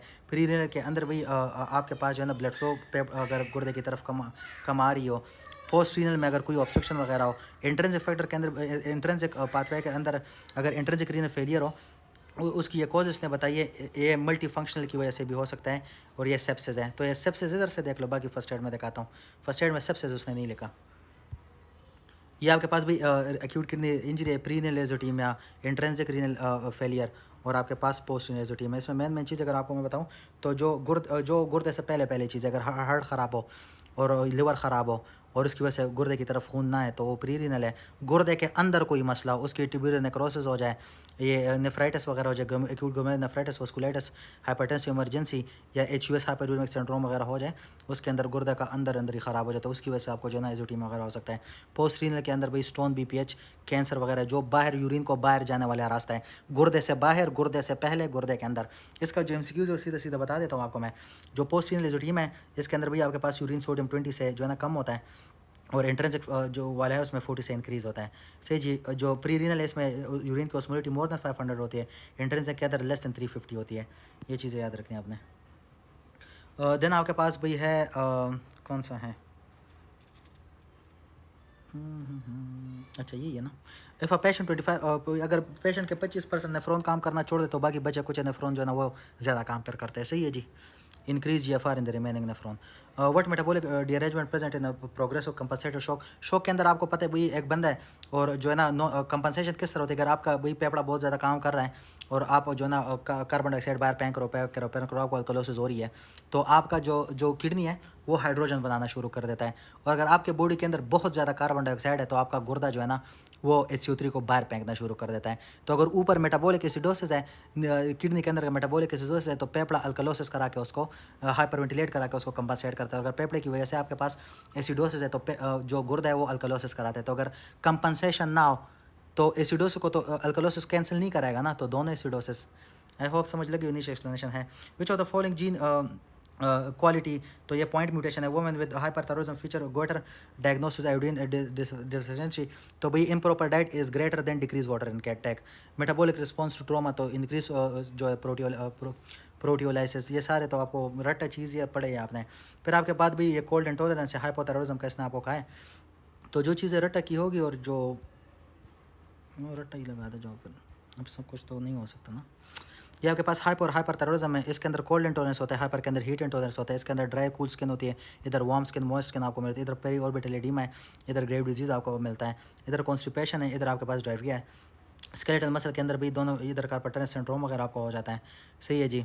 इधर तो ये मायोपैथी ऑस्टियोपोरोसिस वगैरह हो जाते हैं। ये इधर भी आपको यूट्राइन ब्लीडिंग मिल लेती है, इधर भी यूट्राइन ब्लीडिंग मिल लेती है, इधर लिबिडो डिक्रीज इन फर्टिलिटी है, इधर गायनेकोमेशिया है। भैया आपके पास न्यूरोलॉजिकल सिम्टम के अंदर हाइपो एक्टिव हो गए, लेथर्जिक हो गए, इधर हाइपर एक्टिव और बेचैन हो गए। कार्डियोवास्कुलर के अंदर बेडिकार्डियो होता है, इसके अंदर टेकिकार्डियो होता है। लेब्स इसकी क्या है भाई, इसके अंदर भी आपके पास जो हाइपो इसके TSH के लेवल इंक्रीज होता है, T3T4 कम, और इसके अंदर TSH कम, T3T4 ज़्यादा, नेगेटिव फीडबैक के थ्रू। देन आपके पास है patient with renal artery stenosis present with very high blood pressure and increase, भाई आपके पास इसका वो है। Which of the following kidney के अंदर कौन सी चीज़ है भाई जो ये ब्लड प्रेशर को वो करा रही है। तो the very first thing you should know the anatomy of it. अगर ये आपके पास, अच्छा जी, ये आपके पास भाई ये एनाटॉमी आपने इसकी समझनी है पहले। ये भैया आपके पास आफेरेंट आर्ट्रियोल है, इसके अंदर खास किस्म का सेल है जिसको JG सेल कहते हैं। ये आपके पास डिस्टल कन्वर्टिव ट्यूब्यूल है, इसके अंदर सेल है जिसको मैक्यूला डेंसा कहते हैं। और इधर आपको मजिंजियल सेल्स नज़र आ रहे हैं जो कि मैक्रोफेज है इसके। तो ये तो इनोट में है, तो पहले ये चीज़ पता होनी चाहिए। अब इसको पढ़ते क्या होता क्या है, और इधर एक मज़े की चीज़ आपको पता लगेगी। अच्छा, ये आपके पास JG अपरेटस है, ये इसके अंदर मेजिंजियल सेल्स होते हैं। सही जी। JG सेल्स होते हैं। सही है जी, जो कि मॉडिफाइड स्मूथ मसल है। सही जी। और मैक्यूला डेंसा सेल होते हैं। अब जो JG सेल है ये रेनिन सिक्रीट कराते हैं जब आपका ब्लड प्रेशर डिक्रीज़ हो, तब ये रेनिन रिलीज़ कराता है। और ये बीटा 1 रिसेप्टर के थ्रू रिलीज़ कराते हैं। मैक्यूला डेंसा कब रेनिन रिलीज़ कराते हैं, जब सोडियम कम हो। तो ये बात याद रखना, सोडियम कम मैक्यूला डेंसा, BP कम तो JG सेल। सही जो फिर रेनिन इंक्रीज़ हो जाएगा और इफरेंट आर्ट्रियोल को वज कंसिडरेंट GFR बढ़ा देगा। बाकी तो लंबा ही है। अच्छा जी, देन आपके पास भाई अगर इसका वो आ गया एंजियोटेंसिन का आगे होगा कुछ तो उधर पढ़ा दूंगा इसको। इंटरवेंशन भी 3 आपके पास इंटरवेंशन होती है। कोई आपको कोरोना वायरस घूम रहा है और आप जो ना कर के अंदर छुप गए हो और मास्क पहन रहे हो और तुम्हें बीमारी नहीं हुई और उससे बचने की तुम एहतियाती तदाबीर अपना रहे हो, ये प्राइमरी प्रिवेंशन है। अगर भैया आपको एक बीमारी हो गई और उसके लिए आप टेस्ट वगैरह कराते हो, सेकेंडरी है। और टर्शरी किसको कहते हैं, कोई ऐसी बीमारी है जो पूरी ज़िंदगी आपके साथ रहनी है, हाइपरटेंशन होगी, डायबिटीज मेलाइटिस हो गई है, तो उससे उसके आउटकम से बचने के लिए कि वो बीमारी आपको ज़िंदगी मुश्किल में ना डाल दे और उसके जो प्रॉन्स एंड कॉन्स और वो सारी चीज़ों से बचने के लिए आप जो स्टेप्स उठाते हैं उसको टर्शरी कहते हैं। तो अगर ऐसी बीमारी लग गई जो होनी है, फिर उससे बचने के लिए अगर आप जो है ना उसके हार्म्स को मिनिमाइज़ कराने के लिए जो स्टेप्स उठाते हो उसको आप जो है टर्शरी प्रिवेंशन कहते हैं। सही है जी। देन आपके पास 20 ईयर वुमेन है, प्रेजेंट हुए फीवर, वॉमिटिंग, नेक स्टिफनेस के साथ और ब्रेन ईटिंग पैरासाइट, नहीं ब्रेन ईटिंग पैरासाइट। भैया आपके पास नायग्रा फ्लोरी है। सही है जी। ये आपको मैंने जो सेफेलाइटिस करा दिए थे। सही है जी। ये अगर आप जो है ना स्विमिंग ये फ्रेश वाटर में आपको मिल रही होती है और ये जब आप स्विमिंग वगैरह फ्रेश वाटर में करें तो उधर होती है आपके कान के अंदर घुस जाती है, CNS वगैरह के सिम्टम आपको कराती है। और फैक्ट्री नर्व वाइकिल प्लेट के अंदर ये दिमाग के अंदर चली जाती है। सही जी। और इसका डायग्नोसिस किस तरह, तो आपको MBBS CSF के अंदर उस जब आपका सैंपल उठाओगे तो उसके अंदर आपको MBBS मिल रहे होंगे। और इसकी drug of choice amphotericin B है। सही जी। Be effective for few survival, बचता नहीं है कोई, बहुत कम है जो बच्चा है बंदा, फ्यू सर्वाइवल। अच्छा जी, इसके बाद वो ब्रेन डिजीज़ PTAPTT कल पढ़ा चुका हूँ। After 3rd week of gestation, तो 3rd वीक ऑफ गेस्टेशन के अंदर भी आपके पास जो है ना साइटोट्रोफोब्लास्ट एंड ब्लड वेसल्स होते हैं। तो ये क्या भी, ये आपके पास टर्शियरी है। अच्छा, ये एक एक पढ़ाऊँगा, एक एक ऐड करते जाओ। प्राइमरी के अंदर भी आपके पास जो है ना मोस्ट सिंकोट्रोफोब्लास्ट भी होता है और सेफोट्रोफोब्लास्ट भी होता है। सेकेंडरी के अंदर आपको मेजोडम दिखाई देना शुरू हो जाता है। सही है जी। और टर्शियरी के अंदर जो है ना 1 2, सही है जी। अच्छा ये फिर अच्छा, और ये इसके साथ जो है ना ब्लड वेसल भी मिला देते हैं, टर्शियरी बन जाता है। बाकी आप तो रट्टों में माहिर ही हो। अच्छा जी, most common part of choroid plexus papilloma in the child, तो भैया आपके पास trigone of the lateral ventricle है। लेटरल वेंट्रिकल का ट्यूमर है आपके पास, एक एपेंडायोमा होता है, एक ये होता है। एपेंडायोमा जो है ना वो 4th वेंट्रिकल को इन्वॉल्व करता है, ये जो है लेटरल वेंट्रिकल को इन्वॉल्व करता है। चलिए इसका डायग्राम नहीं है ये भाई। Damage to hypoglossal nerve lead to which of the following sensation, तो आपको पता है भाई, पहले तो ये देख लो, ये ना देखो, पहले ये देखो, ये टंग है भाई आपके पास। टंग के अंदर भाई पीछे सबसे पहले 10th नर्व होता है, फिर 9, फिर 7, और अगर दर्द की बात करें तो दर्द के लिए 5 है, टेस्ट के लिए आगे 2/3 में, टेस्ट के लिए 7 है। तो अगर मैं आपसे पूछूं कि भाई वो कौन सा नर्व है जो दर्द की सेंसेशन जुबान से लेके आते हैं, तो आपने कहना है 5, 9 और 10। और अगर मैं टेस्ट का पूछूं तो आपने कहा 7, 9 और 10। और अगर मैं कहूँ कि भाई ज़ुबान को हिलाता कौन है, मोटर मूवमेंट बताएं, तो आपने कहना है कि भाई 10 एंड 11। ये सारे आपके MCQs हैं। देन आप इसमें देख सकते हैं भाई कि मोटर इनर्वेशन जो है ना 11 नर्व्स होते हैं। आप जुबान के मसल बता रहा हूँ। हाइपोग्लोसल है, ये जुबान को पीछे और नीचे लेके जाते हैं, रिट्रैक्ट एंड डिप्रेस। जीनोग्लोसल है, तो ये जुबान को प्रोट्रूड कराता है। स्टाइलोग्लोसल ये जुबान को ऊपर की तरफ अपवर्ड लेके जाते हैं और टफ बनाते हैं जब आप कोई खाना वगैरह swallow वगैरह कर रहे हो। सारे मसल 12 से हैं, लेकिन एक पेलेटोग्लोसल जो 10 से इनर्वेटेड है। अब तुमने देख लिया 10 9 7, 10 10 9 9 5 7, 10 10 9 9 5 7। अच्छा जी, ये तो इधर आपने टंग पढ़ लिया। अब इधर देख लो, पीछे बेटर टेस्ट के लिए 10 है, सोर के लिए 9 है, और आगे टंग पे स्वीट एंड सॉल्ट। सही है जी। अच्छा, ये दर्द तो नहीं है ना, तो ये 7 हो गया, 5 नहीं होगा। दर्द के लिए 5, पेन वाला 5। अच्छा जी, इसके बाद इन्फॉर्म कंसर्ट क्यों इंपॉर्टेंट, तो आप मरीज़ को पहले बताओ कि भाई के कंसर्न लोगों से कि ऑपरेशन में तुम्हें कराना है और ये ज़रूरी है तुम्हारी, अगर ये तुम नहीं करोगे तो मैं ये सब कुछ हो सकता है। तो उसको प्रॉपर इन्फॉर्मेशन दे रहे हो, उसके बेनिफिट के लिए उसको बता रहे हो, और उसको ये भी बता रहे हो कि चीरा लगा के करना है, एंडोस्कोपी से करना है, तो उसको तरीके बेनिफिट भी इसके बता रहे हो, और ऑल अल्टरनेटिव वे भी इसका बता रहे हो। सही है जी। ये एसिड फास्ट बेसल टीवी के अंदर इसका जो है फीचर माइकोलिक एसिड है इसका, उसके अंदर ये भी PDF के अंदर आपने पढ़ा है।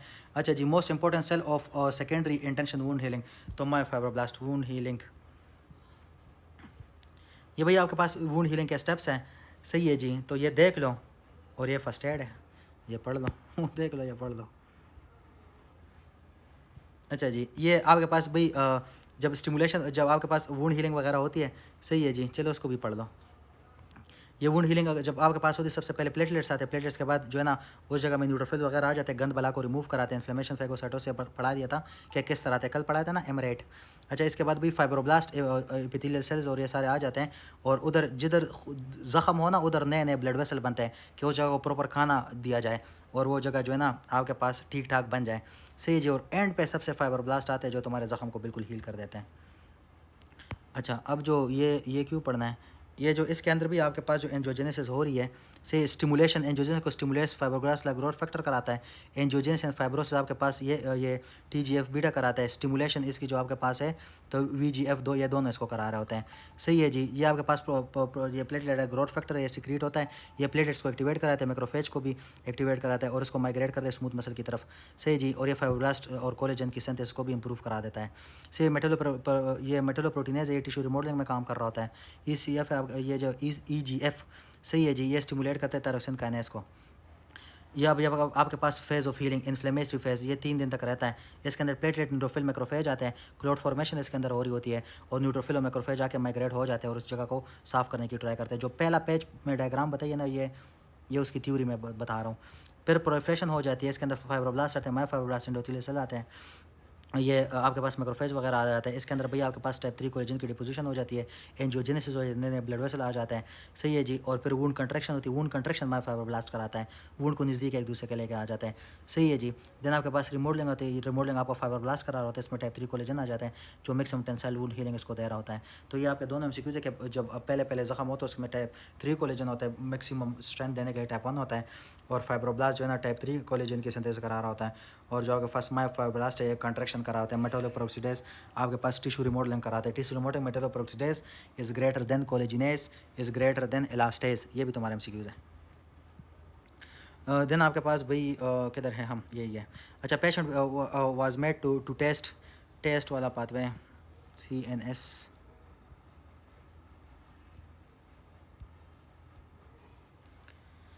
अच्छा जी, ये आपके पास थैलेमस है, थैलेमस के अंदर सारी सेंसेशन जाती है बगैर ऑल्फेक्शन के, तो सीधा सीधा पहले एमसीक्यूज हैं, सांस वाले नहीं जाते। ये एमसीक्यूज आते हैं कि बंदे का थैलेमस उड़ा दिया, कौन सी चीज़ बच गई है, स्मेल बच जाता है। देन आपके पास VP ventricular posterior lateral nucleus है, इसके अंदर आपके पास pain temperature spinothalamic tract जो है और डोर्सोकोलम मिडिल मेनिस्कस पाथवे के फाइबर सारे जाते हैं, सही जी। ये इसके सेंसेस हैं। अच्छा जी, वेंट्रिकुलर पोस्टीरियर तो ये मेकअप से याद रखना है, इसके अंदर फेस एंड टेस्ट वाले फाइबर थैलेमस के इधर जाते हैं, सही है जी। Then lateral geniculate nucleus vision, medial geniculate ल्यूसिफ for hearing and VAVL for motor. अब ये होता क्या है, इसको जल्दी से समझो। ये ना, ये तुम्हारी उंगली है, सही है जी, ये तुम्हारी उंगली है। मैंने तुम्हारी उंगली को टच किया है, जब मैंने इसको टच किया या इसको मैंने वाइब्रेशन, ये इनमें से जो चीज़ भी करा दी है वो कराइए, ये नर्व जाएगा भाई, ये डिकसेट जो इसने डिकसेट जब कुछ करना है, लेकिन ये पहुंच जाएगा थैलेमस में, थैलेमस में किधर VPL के अंदर, और VPN से आगे कोर्टेक्स की तरफ ये चला जाएगा, सही जो। और मैसेज आपके कोर्टेक्स तक ये पैराइटल लोब तक चला जाएगा, सेंसरी मैसेज।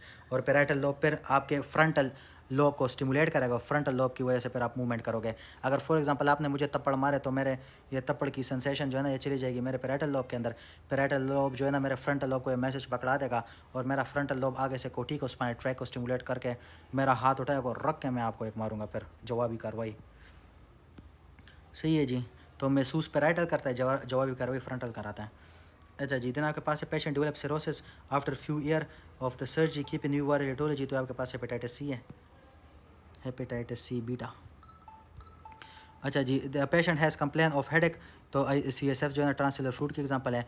ओरली आप नहीं दे तो IM लगा दे, तो ये कौन से, क्योंकि लिवर इसका फर्स्ट पार्ट मेटाबॉलिज्म के थ्रू इसको डीएक्टिवेट कराता है, तो एड्रेनलिन है आपके पास, शॉक रिफ्लेक्टर शॉक वगैरह में देता हो।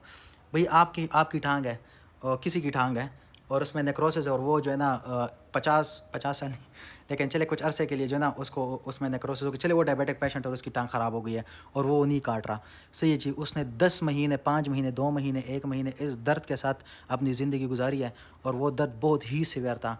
एक दिन इस तरह हुआ कि आपने इसको लेके आए और इसकी आपने एम्पुटेशन करा दिया है। एम्पुटेशन कराने के बाद भाई दूसरा दिन ये वार्ड में सो रहे चीखें मारना स्टार्ट कर देता है। आपने इसकी लेफ्ट टांग एम्पुटेट की है, सही है जी। ये चीखें मारता, हाय मेरी लेफ्ट टांग में दर्द हो रहा है, मेरी लेफ्ट टांग के अंगूठे में दर्द हो रहा है, मेरे अंगूठे में दर्द हो रहा है। आप आते हो, आप देखते हो भाई ये क्या है, तुम्हारे तो टांग है ही नहीं, और तो हमने काट दी थी। तो जब भी ओल्ड मेमोरी ऑफ पेन ताज़ा हो और आपका ऑर्गन मौजूद ही ना हो और आप ये कंप्लेन करें कि मुझे दर्द हो रहा है, उस दर्द को फैंटम पेन कहते हैं। न्यूट्रिशन असेसमेंट आप जो एल्ब्यूमिन और ये टोटल कैपेसिटी के थ्रू में ये करते हो। प्री सिंपैथेटिक फाइबर जो है ना ये वेंट्रल लिमायर of the all spinal nerve से निकल के आते हैं। आई शुड स्पीड अप, ये आपके पसंद है, देख लेना, मज़ा आएगा। देन आपके पास PTA जो है रिप्लेस आफ्टर एंटीबायोटिक यूज़, तो विटामिन के यूज़ होने से विटामिन के, अगर एंटीबायोटिक आप यूज़ करें तो आपका विटामिन के नहीं बनेगा। जब विटामिन के आपके पास नहीं बनेगा तो आपके लिवर जो है ना ये फैक्टर वगैरह नहीं बनाएंगे 1972 10792, और जब वो आपके पास फैक्टर नहीं बनेंगे तो भैया आपके पास क्लोटिंग नहीं होगी और आपका PT इंक्रीज़ हो जाएगा। ये तो पहले MCQs है जो पढ़ाया था। इसके बाद in healthy man metabolic requirement exceed, तो स्केलेटल मसल को ऑक्सीजन जो है ना इंपॉर्टेंट है, चाहिए होती है। नीचे एक्सप्लेनेशन है, maintenance of drug in myasthenia gravis फाइजोस्टिकमिन।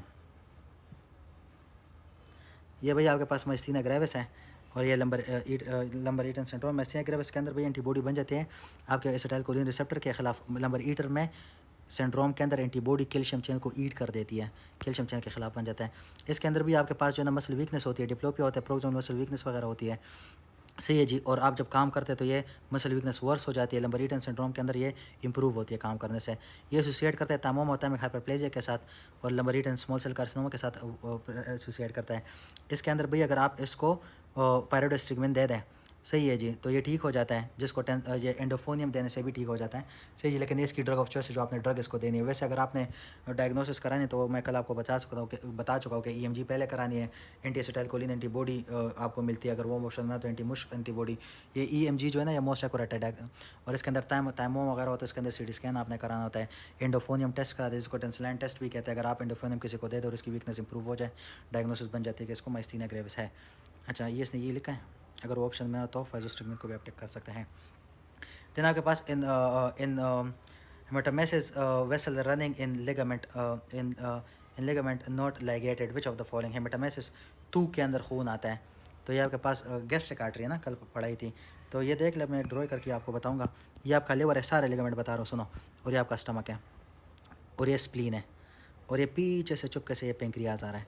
तो भाई ये आपके पास गेस्ट्रो जो गैस्ट्रो हेपेटिक लिगामेंट है, डायग्राम देख लेना। ये इसको आप लाइगेट करना है, ये वाला लिगामेंट है, जिसकी वजह से इसके अंदर जो आर्टरी आ रही है लेफ्ट गैस्ट्रिक, जो कि ब्लीडिंग कर रही है। सही है जी। तो ये तुम्हारे MCQs बन गए। देन इसके पास भाई आपका जो लिवर जो है ना ये ड्यूडेनम के साथ कनेक्टेड होता है। सही है जी। इसको गैस्ट्रोड्यूडेनल लिगामेंट कहते हैं, और सारे जगह को लेसर ओमेंटम कहते हैं, और इसके अंदर first half of the duodenum छुपा होता है, इंट्रापेरिटोनियम। ये भी आपका MCQs है। देन आपके पास भाई पीछे की तरफ स्प्लीन के साथ जो है ना ये स्टमक का भाई गैस्ट्रोस्प्लीनिक लिगामेंट होता है, जिसके अंदर शॉर्ट गैस्ट्रिक आर्टरी इधर आती है और लेफ्ट एपिप्लोइक आती है। और ये जब स्प्लीनिक आर्टरी पीछे से आ रही होती है, पेंक्रियाज को भी सप्लाई कर दे, कल ये पढ़ा चुका हूँ, राइट। और ये स्प्लीन जो है ना इस पेंक्रियाज के साथ लाइन और रीनल लिगामेंट के थ्रू कनेक्टेड है। अगर अब हम लिवर की बात करें तो ये आपका लिवर है, लिवर के दरमियान फेल्सिफॉर्म लिगामेंट है, और ये लिवर को एंटीरियर एब्डोमिनल वॉल के साथ कनेक्ट करता है। इसके अंदर पे ट्रायंगुलर लिगामेंट है, और ये एंटीरियर एब्डोमिनल वॉल के साथ करता है, ये दोनों डायफ्राम के साथ कर होते हैं। और इधर एक और लिगामेंट होता है जिसको कोरोनरी लिगामेंट कहते हैं। आपका लिवर पेरिटोनियम में होता है, लेकिन कोरोनरी लिगामेंट वाली जगह पेरिटोनियम के अंदर नहीं होती, इसको bare area of the liver भी कहते हैं। सही है जी। तो इसके सारे लिगामेंट है, और इस फेल्सिफॉर्म लिगामेंट के अंदर आपके पास लिगामेंटम टीरीज होता है। अगर बैक साइड से हम लिवर देखें और बैक साइड से अगर हम लिवर को देखें तो आपके पास लिगामेंटम टीरीज है, और पीछे जो इसको पकड़ा हुआ है, और फिर आपके पास जो फेल्सिफॉर्म है और लिगामेंटम टीरीज है आपके पास। इस साइड पे आपके पास भाई ये इन्फीरियर वेना क्या होता है, इधर आपके पास गाल ब्लैडर होता है। और अगर इसको हम डिवाइड करें तो ऊपर कॉर्डेट लोब और नीचे कॉर्डेट लोब ऑफ लिवर, तो पीछे की साइड से लिवर को इसने पकड़ा हुआ है। तो ये तो अटैचमेंट भी लिवर के साथ में मैंने आपको बता दिया। बाकी देख ले भाई, haematemesis vessel running the ligament not ligated, तो कौन सा लिगामेंट है, तो लेफ्ट गैस्ट्रिक जो वाला है वो आपके पास गैस्ट्रो हेपेटिक। सी आंसर होना चाहिए, सी आंसर है। A patient develop 9 brand is presented with a pediatrician, what should be given, तो रेटिनोल्डिहाइड आपने देना है। Structure passing to fossa ovalis, तो भाई आपके पास फोसा ओवेलिस भाई आपके पास इस तरह है कि भाई इसके लिए तो आपको पूरी वेनस सप्लाई पड़नी चाहिए। रुक जो मेरे पास कोई डायग्राम है इसकी।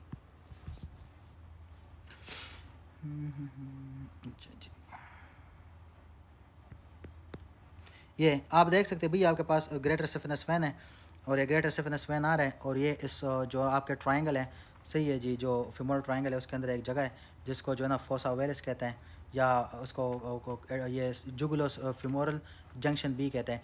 इधर सिफिनस वैन आता है, इधर ड्रेन हो जाता है, और वो फिमोरल वैन बन जाता है। इसको एडक्टर कैनाल भी कहते हैं, और इसको हंटर कैनाल भी कहते हैं। एडक्टर कैनाल, याद है एडक्टर कैनाल, कल पढ़ा है। ये मैं जल्दी से बताने लगूँ भाई। अगर ये नीचे से आपके भाई आपके पास दो जो है ना ये प्लांटर वीनस आर्चेज हैं, ये डीप और सुपरफिशियल वैन होता है। डीप वैन पहले पढ़ा और फिर सुपरफिशियल वैन पढ़ा, तो ये डीप वैन आपके फुट के इधर आपके पास लेटरल पेक्टोरल वैन होता है, इधर मीडियल पेक्टोरल प्लांटर वैन होता है। ये दोनों मिल जाते हैं भाई, ये पोस्टीरियर टिबियल वैन बना देते हैं, और इसके अंदर भी आपके पास पेरोनल वैन ड्रेन होता है। सही जी। देन इसके अंदर भी आपके पास एंटीरियर टिबियल वैन ड्रेन होता है, और ये आपके पास पोप्लीटल वैन बन जाता है, पोप्लीटल फोसा। अब जब ये ऊपर की तरफ जाता है, एडक्टर कैनाल को क्रॉस करता है, सही है जी, ये एडक्टर कैनाल को क्रॉस करते हुए ऊपर फिमोरल वैन बन जाता है। ये तो सिंपल सी बात है। और फिमोरल वैन जब एक वन लिगामेंट को क्रॉस करेगी तो आपके पास एक्सटर्नल एक वैन बन जाएगी। अब जो सुपरफिशियल वैन है आपके पास, ये सुनो, ये इस साइड पे आपके पास डोर्सल मीडियल आर्च है, डोर्सल मीडियल आर्च, ये सुपरफिशियल वैन है। इधर से आपका भाई शॉर्ट सिफिनस वैन आता है, सही जी। और शॉर्ट सिफिनस वैन अगर डैमेज हो जाए तो इसके साथ आपका सूरल नर्व डैमेज हो जाता है, और ये जाके ड्रेन होता है पोप्लीटल वैन के अंदर। पोप्लीटल वैन के अंदर ये ड्रेन हो जाता है, और आपका इस साइड पे जो है ना ये मिडियल मार्जिनल वैन है, और ये वाला एंटीरियर ये आपके पास लेटरल मार्जिनल वैन है, और ये आगे जो है ना आपके पास शॉर्ट सिफिनस बना रहा है, ये मिडिल मार्जिनल वैन है, और ये आगे जाके आपके पास ग्रेटर सिफिनस वैन बनाता है, और ग्रेटर सिफिनस डूज सीधा एडक्टर कैनाल के अंदर गया, और ये आगे से फिमोरल बन जाते हैं। और ये तुम्हारे MCQs है। और इसके साथ कौन सा नर्व मोस्ट कॉमनली डैमेज होता है, सिफिनस नर्व। हाई यील्ड MCQs, पूरी आर्टीरियल सप्लाई पढ़ा दी है। जब बुक खोला गया था मुझे दुआएं दोगे, पूरा पढ़ा दिया। अच्छा जी, इसके बाद है सोमेटोसेंसरी फाइबर, ये इसके आर्टरी रहेगी, नर्व भी पढ़ा दिए थे राइट, आर्टरी भी आई थिंक सो पढ़ा दी थी, कुछ ना कुछ तो कल भी पढ़ाया था इसके साथ। सोमेटोसेंसरी फाइबर मूविंग फ्रॉम द सोमेटोसेंसरी, ये देखो भाई तुम्हारे मुंह में जो तुम्हारे जो है ना सेंस, ये जाएंगे पैरेटल को बताएंगे, और पैरेटल फ्रंटर को बताएगा, और फ्रंटर से तुम रख के एक बंदे को लगाओगे, तो ये सेंसरी वाले पैरेटल में चले गए, इसने फिर मैसेज दिया फ्रंटल को, और फ्रंटल क्या करेगा, मूवमेंट करा देगा। Sequence of diffusion of thrombus, तो इंडोथेलियल इंजरी, ब्लड स्ट्रेसेस, और ये भी कल पढ़ा चुका हूँ पूरा वन के साथ। हीमोफीलिया डायग्नोस आप किस तरह कराते हैं, तो पीटी, सही है जी, पीटी नहीं APTT।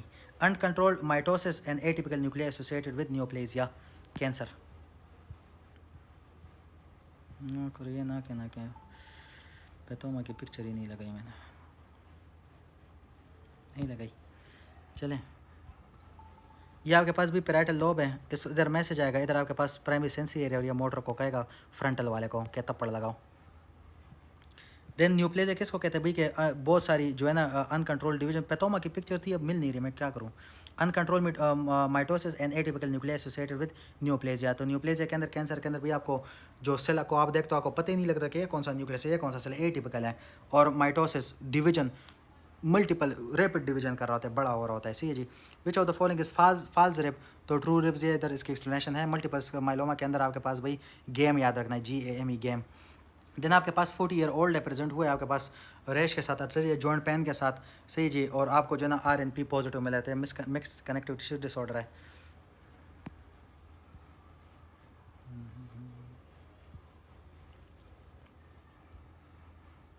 ये भाई SLE का तुम जानते ही होगे, ये मिक्स कनेक्टिव टिश्यू डिसऑर्डर, ये SLE का ही फीचर है, सही है जी। सिस्टमेटिक स्क्लेरोसिस में भी आपको मिल सकता है, पॉलीमाइलाइटिस में भी मिल सकता है, 3 चीज़ों के अंदर तुम्हें मिल सकता है, तो तुमने याद क्या रखना है, एक ही चीज़, RNP एंटीबॉडी।